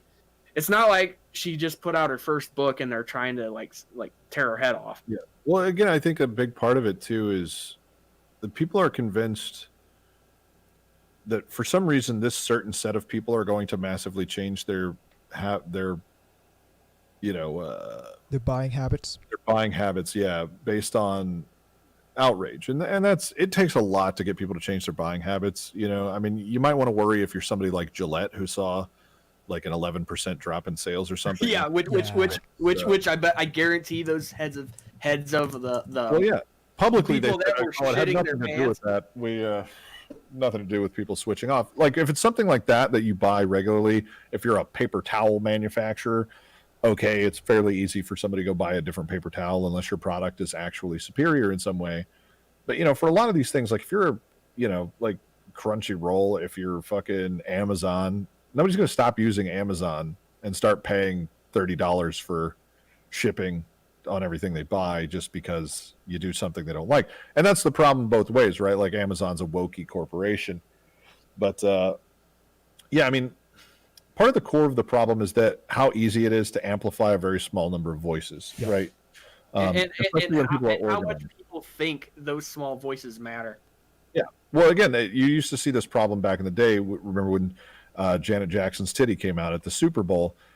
And then everybody acted like after that was like, we got 1,500 complaint letters, and I'm like, first of all, that's fucking nothing. Second of all, that was because of a concerted letter writing campaign by a megachurch. Yeah, a lot of this stuff is astroturfed. Is So, something like, people don't realize. It's the same thing here. It's making a hyper minority sound very loud. Like, I mean, you would genuinely think that there were transgender people on every corner of every block in the world, even though the numbers haven't moved meaningfully. Like, it's still 0.03% or 0.3% or whatever it is. It's 0.3, I think. But you're still seeing them at your grocery store for some reason. Yeah, you see them everywhere because I talked with this about K-Gods because there is a gigantic campaign. If you ask people what percentage of humanity they think is gay, they routinely answer between 10 and 25%, which is way the fuck too high. If you ask people what percentage of the American population is black, they say 25 to 35%. It's 12.5. Again, media amplification of a thing gives you a very disproportionate idea. Makes your megaphone louder. Like how many people are aggrieved and what the problem is, right? Like you have, obviously right now we would think that trans issues, if you go based on what the world is saying, are literally maybe second only to black people's issues in the United States. Whereas in reality, there aren't really any trans issues other than maybe the bathroom thing, if you really wanted to press that. But we had trans people before, 2018, and they figured out bathrooms just fine up until now. I mean, it's a small issue. But like I said, that's the media coverage throwing bias in your face. It's the same thing with all this, and people can't. It's hard to separate that, right? If you're on Twitter and you run afoul of the mob, and all of a sudden you're used to getting 1 to 2 likes on your shit. Now all of a sudden your fucking mentions feed is going 300 people that are all the same circle, Derek. Yeah, but again, what you need to do is step back and go, that's 300 fucking people that are on the internet. Of how many people on the internet? Yeah. And even if somebody burns you and gets 50,000 likes, do you know really what amount of effort it takes to click the like button? Very little. Exactly. You know what I mean? But it's enough to scare people who don't want to look into it anymore. Like you said, to take it back to the Janet Jackson thing, it's 1,500 people wrote it and complained, and it takes an amount of 1,500 people. More people died falling down the stairs probably that month. Yeah, and on the other side of that, what they do is they go, well, that was a lot of effort, so there must have been tens of thousands of people who are never going to watch the Super Bowl again because they saw it hit. And that's that sounds patently insane. But now you have somebody writing a hypothetical article about how Gone with the Wind might be is offensive because it's old timey, and everything old timey back then. Everybody was racist, which mostly true, but still, it was from back then. So you go, yeah. But it's a movie. It's fine. And also that lady won a fucking Oscar. That was a big move forward for race relations, but now it's deemed offensive. So erase her contribution to American history. Erase it. Get rid of it. Because we don't ever want to see that lady again. We don't want to see the black lady that won an Oscar. We don't want to see that because the concept is racist. And it's well, let's talk about, and that's what that used to be. If you look at, all the stuff that they want to censor these days, and this isn't really about anime, but it will be, trust me. They've already tried to do it with, Akamatsu Ken talked about it. They want to do this with Osamu Tezuka's work. They want to talk about how Tezuka was racist. And it's first of all, Japanese people still not as racist as they were. I will grant them that. There's been a lot of progress, especially in the younger generations in Japan. Older people are ignorant racist. They're not malicious racist. They're just ha, big lips and nostrils, kind of still offensive, still not good. Don't do that. But they're gawking racists, right? They're not. They're like your grandfather who means well but says stuff off kilter. My grandpa was not. I grew up in the rural South. That's He was born in the 30s in Georgia. He is my grandfather was born in 21, so But yeah, so it's, like you said, but like Japan's come a long way, but like you said, it's to keep it relative to anime.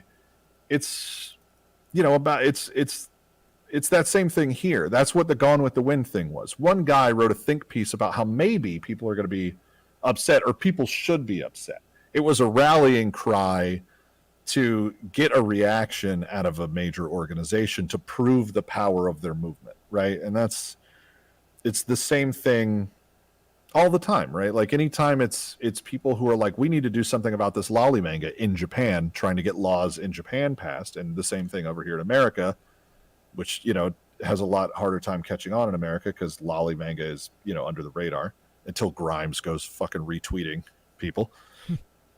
Thanks, electronica artist, but that went away because again, nobody gives a shit.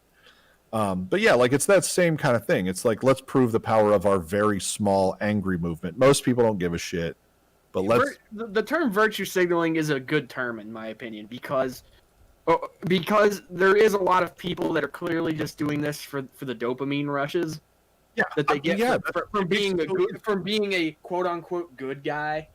Yeah, it's I think people don't understand how horrible it is for their mental state though to sit online being angry. Like you feel a catharsis when you just blast your hate out, but it's also an addictive thing, right? Where you start looking for stuff so you can blast, fuck these people, fuck these guys, fuck racists, fuck Nazis, fuck people who like, pedophile shit, fuck furries, fuck whoever. Like punch Nazis. I get to determine who's the Nazi I punch. But... Yeah, and you get, like you said, you get a dopamine hit from that. Like it's a blast of getting that out there, and it's satisfying. Is it blast processing?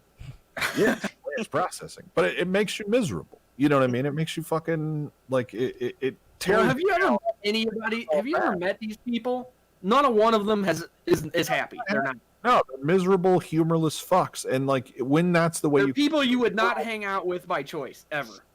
Well, could you just for like it's such a I get how they get coaxed into it, right? Because they get told that this is important.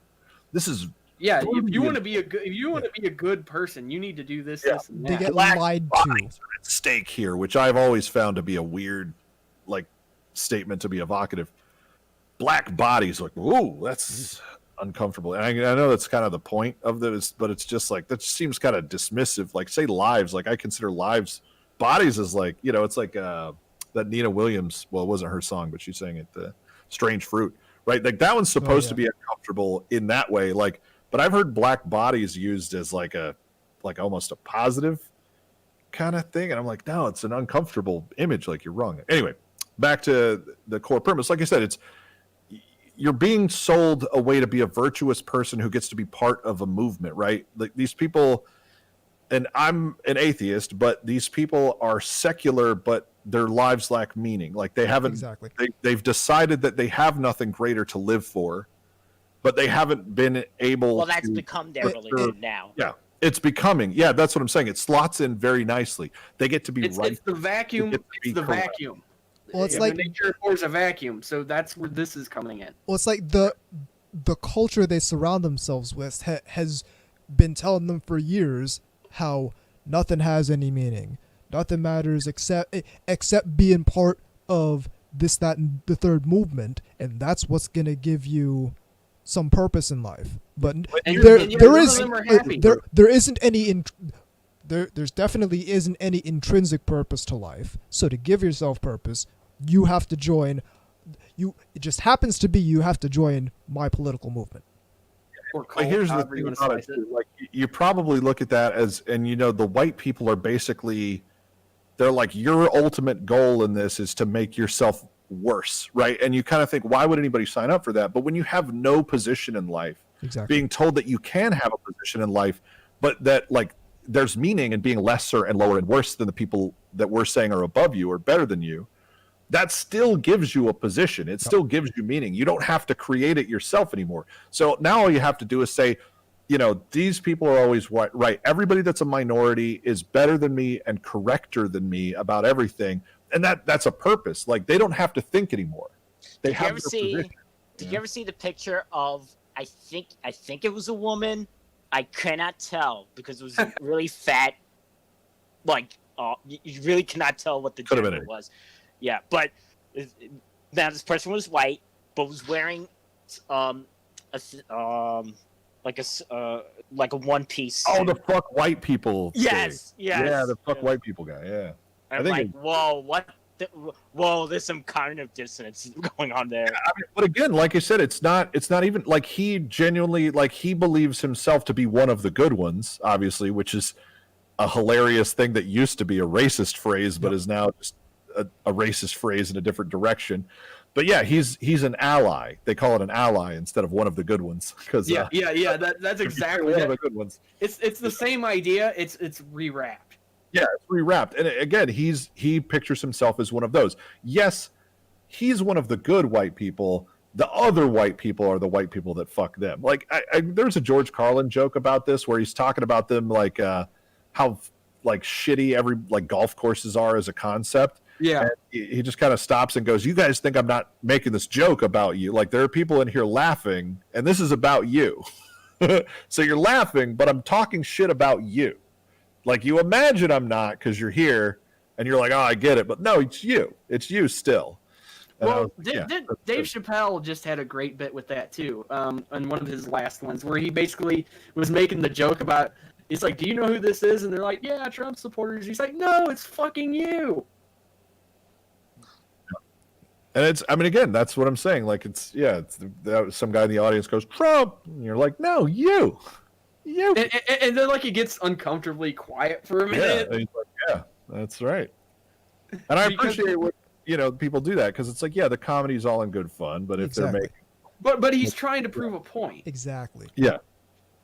And one that they're unfortunately very, very, very missing. Until it's rubbed in their face immediately like that. Well, okay. But yeah, that's been the problem of we have a culturally, and I hate it. It sounds like such a fucking right-wing TV show host thing to say, but we currently have like a form of cultural bankruptcy. Like the current generation, like a lot of people go to college, and at college, a lot of what you learn is that, you need to throw out everything old, because that's, there's a lot of Marxist undertones in the current collegiate system. So you learn America was bad. That's because school in general, like, takes away any personality that you ever had. Well, it's based off. I believe Morthel pointed this out, where he said it's based off the old Prussian system, the modern school system, and that it's literally meant to basically churn out workers. Well, and it's also nonsense to put a bunch of children, like, to forget college for a second, but like elementary and middle school, you're putting a bunch of children into a room, and like they're there all day, and they're forced to create their own hierarchies. So you have children creating hierarchies, and the only way children aren't capable of compassion. I don't know if you've ever seen a child do anything. They're horrible. And and we should kill them. Aha! I suckered you guys into it. This was all just an anti-baby thing.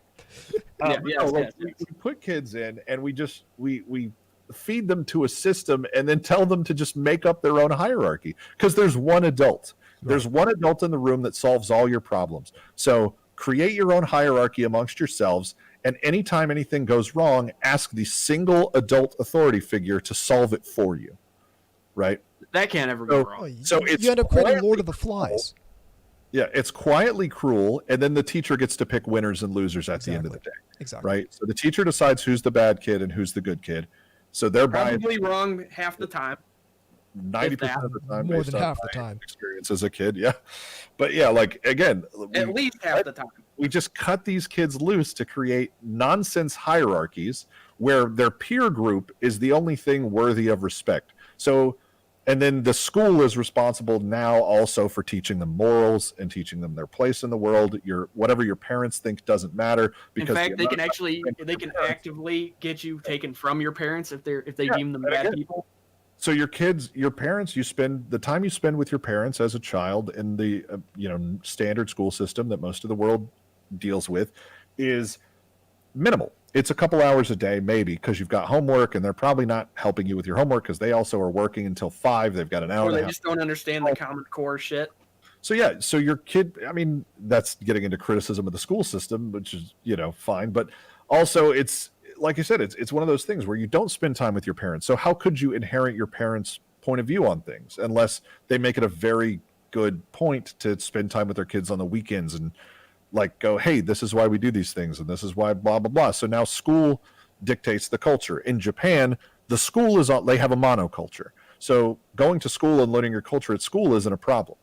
Whereas in America, we do not have a monoculture. Right. We have a lot of different cultures, and the school has picked a specific sort of concept to teach, like nationwide, even in rural public schools, that's why they want a nationalized curriculum. Because, again, it's not going to be, rural people picking that curriculum. It's going to be big city folk picking that curriculum.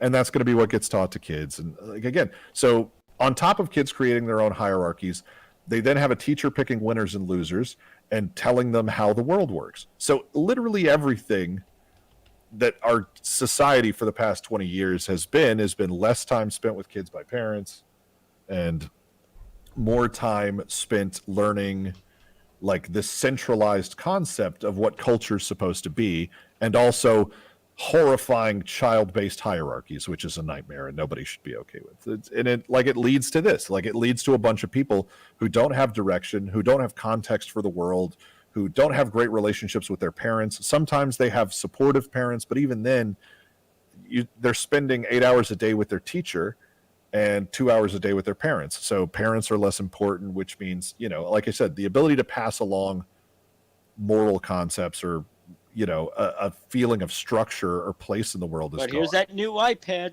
Yep. Yeah, here's that new iPad. And then on top of that, retail therapy. Like the idea of ripping down gender roles of any kind, like being manly or being feminine are now bad things. And it's like, it just creates this fucking spiral where the first person to come along, like they've made it to age 19 with literally nobody ever giving them direction or purpose or meaning. And here comes a thing that says, you can help save black people and you can help do this. And all you have to do is scream out that this needs to be censored and these people need to not be allowed to talk. And they go, yeah. And I have a place in this. Yes, you do. And you have a righteous mission. And they go, great. I love all those things because I've never had them. And as humans, we want purpose. We desperately, every psychological, sociological, neurological study backs this up. We want to belong. We want to have a group that we feel like understands us. We want purpose. Also, one more thing, and then I think we'll kind of wrap this up. Yes. Another thing, you kind of already hit on this notion, but that fact that I didn't have to deal with this growing up, thankfully, because my mother was there. But a lot of people have, like, I mean, people that are younger than me dealt with a lot more of this kind of stuff than I did personally. Yeah, absolutely. What's that? They were like put into preschool, like already, like early, and daycare. So their parents weren't even there when they were like, And the thing is, it's easy to point the blame at like parents and stuff, but it's not really true because a lot of them have to fucking work. I mean, they have. The society we created. Like, again, it's not. And also, this is not a popular one, and I don't think it necessarily needs to be this way. But now both parents work a lot more. Yeah. And that was not nearly as true when I was a kid. So you had a mom at home sort of setting the tone, and then a dad who was sort of maybe more absent, but still a male role model. And this is another thing. There's a very interesting study that found that, because I've always felt this, like I grew up without a dad, but I had a very strong male role model in my grandfather. I mean, I can relate to kind of both of that, actually. Yeah, and so it's they did a study that found that even because obviously black fatherlessness is a big, like, that's one nobody can get mad at me about. It's a statistic. I can just say that blacks grow up in fatherless homes more often. It's like 40% for white people now, where it's like single mother homes, and like 77% for black people still. And they found that even if there wasn't a father in the home, as long as there were, like, the most of the culture they were around, like most of their local community had fathers present, there was, less instances of people going to jail, less, instances of those people having bad outcomes later in life. They had better outcomes because there were male role models around. And that's the thing that's being torn down. And like I said, then when somebody comes along and says, hey, the world means nothing, gender roles are horrible, here's a movement that you can fit into, even if that movement seems to have literally like how in the world did we get from like capitalism, like or from gender roles are bad because they force women and men to think they should be a certain way to, and the reason for that is capitalism, right? Like it kind of seems like there's something that the goal is to tear down how people think of themselves, like High Five was saying, destruction of identity, and then it comes in, enrolls you in a political and basically says, hey, I can help you. It makes you think you don't fit anywhere and everything that you like is bad. By the way, the thing that's bad, the enemy, is the Jew. I mean, capitalism. Shit. Which one? What did I say? Capitalism? Yeah, capitalism. Sorry, guys. Oh. So what are we doing about Israel, though? I don't know. I'll ask Ice Cube. Dude, oh my god, I have loved watching that. Like, that's the funniest shit, dude. Nick Cannon had fucking Louis Farrakhan on and was saying all this black separatist stuff on his podcast, and he's not canceled at all. And I was just like, holy shit! You actually, you might not be surprised at the number of like influential black people who have really close relationships with Louis Farrakhan. It's kind of. I remember. I thought we were past it too. I thought the Nation of Islam was fucking exposed as this weird, like Marxist black separatist organization that was kind of crazy and was taking advantage of a lot of people and was bad. And now he's back. I'm just like, what the hell happened? Like, did you see that thing that Ice Cube posted that said we thought they were white? It's like it was a. Oh, that's better. Yeah. It's basically how the slave traders were actually Jews. That's not, but that is actually what, like, again, Farrakhan is not, it's not only does he hate white people and want black separatism, there's the one now saying that, I'm sorry. Oh, go ahead. I was going to say, that's the thing now, the theory that, Christopher Columbus was Jewish. Of course. Of fucking course. It's a reason to. Really? I thought he was transgender. Yeah, he probably was. We'll get there. Don't worry. Well, no, because he did. So yeah. That's all right. I also heard the theory about that. All Shakespeare's plays were actually written by a black woman. Yeah, I've heard that one. Other than just some random bullshit. That's right. To close this on out, what breaks first? Because there's nothing that's gonna convince me. Well, there's nothing that convinces me right now that even if sort of Western standards were to pervade Japanese anime, that's gonna be a lasting paradigm. Nobody's gonna buy the shit, and they're gonna go back to making shit that sells. And what really happens is the question becomes how much carnage. They still care about us. Well, no, how much carnage happens on the way to them going back to making stuff that's actually successful, because it's really a function of how long they continue going off of this lie that this is what the Western fan base actually wants, so that's not really the case. And then then you get people making stuff that has no chance of becoming successful, still spending money making it, but you'll end up having people lost jobs, people having to close down companies and studios because they got convinced by a bunch of people whose end game is fundamentally not in line with their own, that we want anime to be basically the same as garden variety geek culture over here. So like, what breaks first? Is it inevitable that they're gonna adopt these standards? Does something happen with the people who are out here on Twitter? Do they finally realize that they're running game on themselves by doing all this? Is there gonna be such a level of pushback from the Japanese from the Japanese side that it's just a non-starter? That's the question. My concern about this is that when we got into anime, right? We would watch something on Toonami or random show like Robotech or the fucking Voltron or whatever, or Voltron, and that was as super young kids, so we just watched that. And then we got a little bit older, and maybe DBZ was on Toonami. And then when we went to go look into it, we had no choice but to learn about where it comes from, right? And a lot of us were probably already interested in Japanese stuff, but we had to learn. You had to dig a bit. You had to. Product of Japan. This is if I want to watch this, a lot of this is subtitled online, but not necessarily. If there's stuff I see that I like, high bit rates on Real Player. Yeah, I got the RBMV files that I had of the fucking entirety of Dragon Ball Z, because Konami would just loop back after the original, like the beginning saga, the Saiyan saga. Yeah.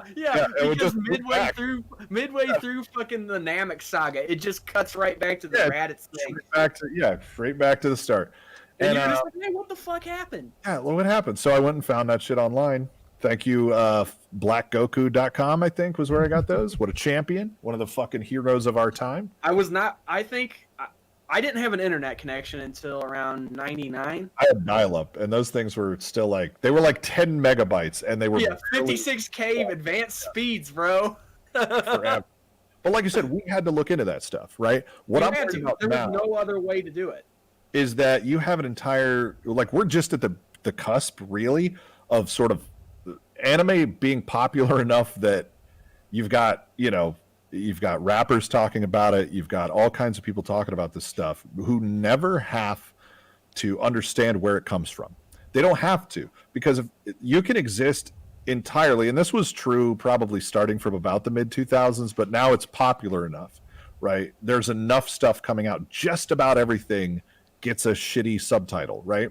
And people hate that. They want dubs because, like you said, everything they have available, they have everything. They don't have to find out about Japan. They don't have to learn any of the language. They don't have to understand where the quirks come from, or it's being fed to them directly. And so I'm concerned that the breaking point is the wrong direction, right? Like, it's not Japan gets sick of it. It's that Japan starts making enough money off of the American artists that they start caving, right? Like, I'm worried that that's the way it breaks.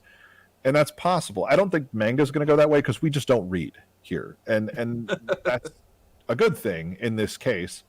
But it's a niche, like manga is still a niche product that has a lot more trouble selling than anime, because anime is cartoons and, you can sit there and watch a half-hour episode and not have to worry about it. Use too much brain power or jack off. So it's, like I said, so it's one of those things that I think that on the anime side, on the animation side of things at least, that it could go that way. That said, right now Japan farms most of its stuff from manga, so that might help indemnify a little bit. But it wouldn't surprise me if you started seeing stuff made. I mean, you're already seeing it, right? Out of Netflix, you're seeing things like the Castlevania anime.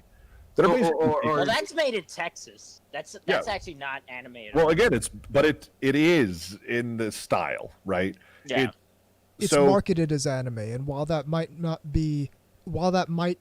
perception is everything. Really be anime, it's as much anime. Nobody knows it's not Japanese. It's that, and besides people like us, nobody really cares. Yeah. That's also true. Like a perfect example. Least of all, Netflix. They hate Japanese shit. They like the Japanese style art. Exactly. They hate the culture. They don't give a fuck. They don't like it. They don't want it. It's different. They love the art.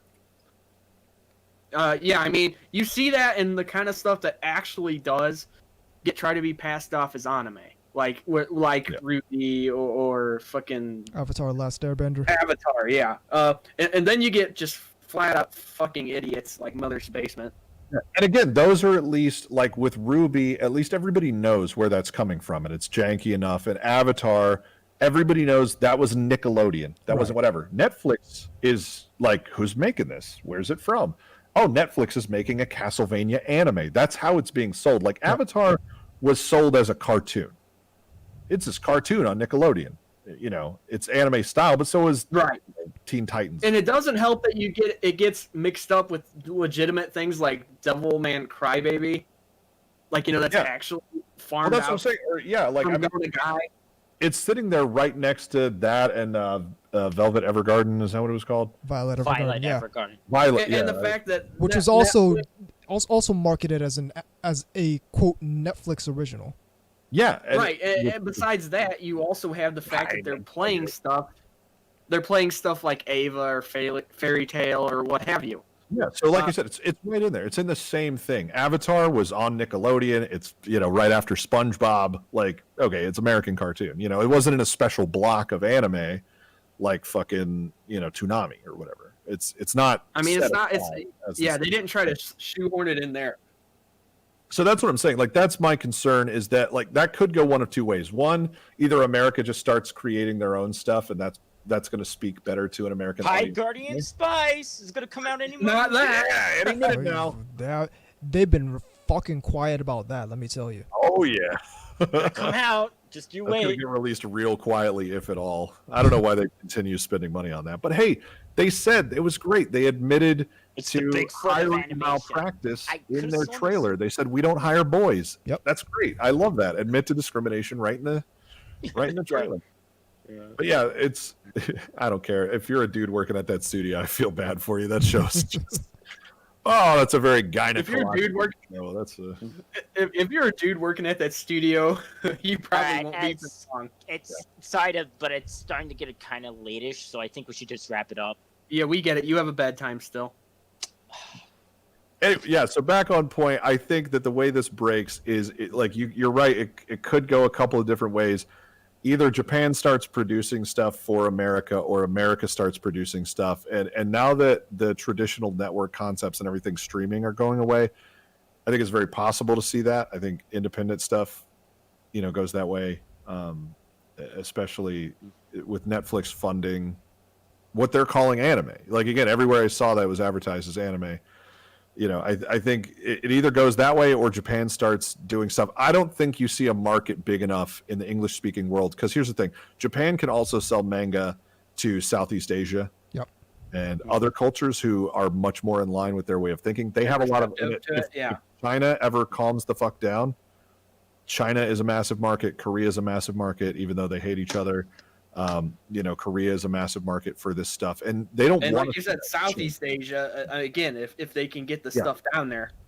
That said, a lot of Southeast Asian countries are English speaking, and I've seen a lot of translators from the Philippines, from Malaysia, going out on that whole area. Yeah, Thailand. Bullshit, you know, and so I don't know, but also those people seem to like Japanese culture, and they seem to love hating on like white people who don't get it.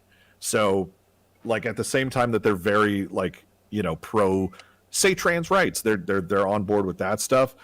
They're also, you know, say, hey, stupid white people don't understand Asian culture, right? So I don't know. It kind of depends on that stuff, whether China opens up as a market, because China's obviously going to be much more on board. But that's why you see a lot of censorship out of Japan in things that can be sold in China, like Sony's decisions around you know, censoring games there, right? Video games. Nintendo's less worried about the Chinese market than Sony. Sony wants in, they want that money, so they're going to be very proactive in getting objectionable to China stuff out. Whereas I think the anime and manga industry, if China opens up, that's a big threat to actually changing anime. America, I don't think the Western world is ever going to be a big enough market because of the cultural difference. I think we'll make our own shit. We'll make, you know, and look at the things that are the most popular. They're largely Western stuff, you know, or things that can appeal to Western sensibilities, right? Or things that are extremely universal, like Dragon Ball Z, like shonen stories, Dragon Ball Z and Boku no Hero. Exactly. So, yeah, we're going to have to kind of wrap it up here because, obviously, we've been rambling for a while here. Yeah, it's been 3 hours. So I got a time thing of 3 hours, 54 minutes. 3:28 something. Okay. Is what I'm seeing on the timer. But that is indeed the show. The email address is ntrradio@gmail.com. Website is ntrradio.net. VZ stuff is at vzmk2moemekigatai.wordpress.com. In addition to thebigbookofIdols.com, he did the shirt designs at iashike.moe/store. Find my stuff at iashike.moe, at otakuentrepreneur.com. Wombat, find his stuff at. Do I have this right? Onicho. Digiwombat. Go ahead, because I don't want to get this wrong. Okay, I'll do it. It's Digiwombat on Twitter. Digiwombat on Instagram. I don't post anything there, but I might delete my Twitter soon because I'm just fucking so tired of Twitter. And yeah, onichanoechi.com, which is on hiatus because I just don't have time. I got to work on stuff to get money coming in. If you can believe it, it's very hard to find people who are willing to let you advertise your hentai comedy site in the modern era. I know, it's unbelievable, but that's the way it is. I'm on Twitter at CENubis. VZ is on Twitter at VZMK2. The show is on Twitter at NTR_radio. And I am no longer on there. I'm Tom Force Anubis. I'm still a boob man. I'm VZ Mark II. And asses are justice. And even though we get censored every time we say this, is NTR Radio.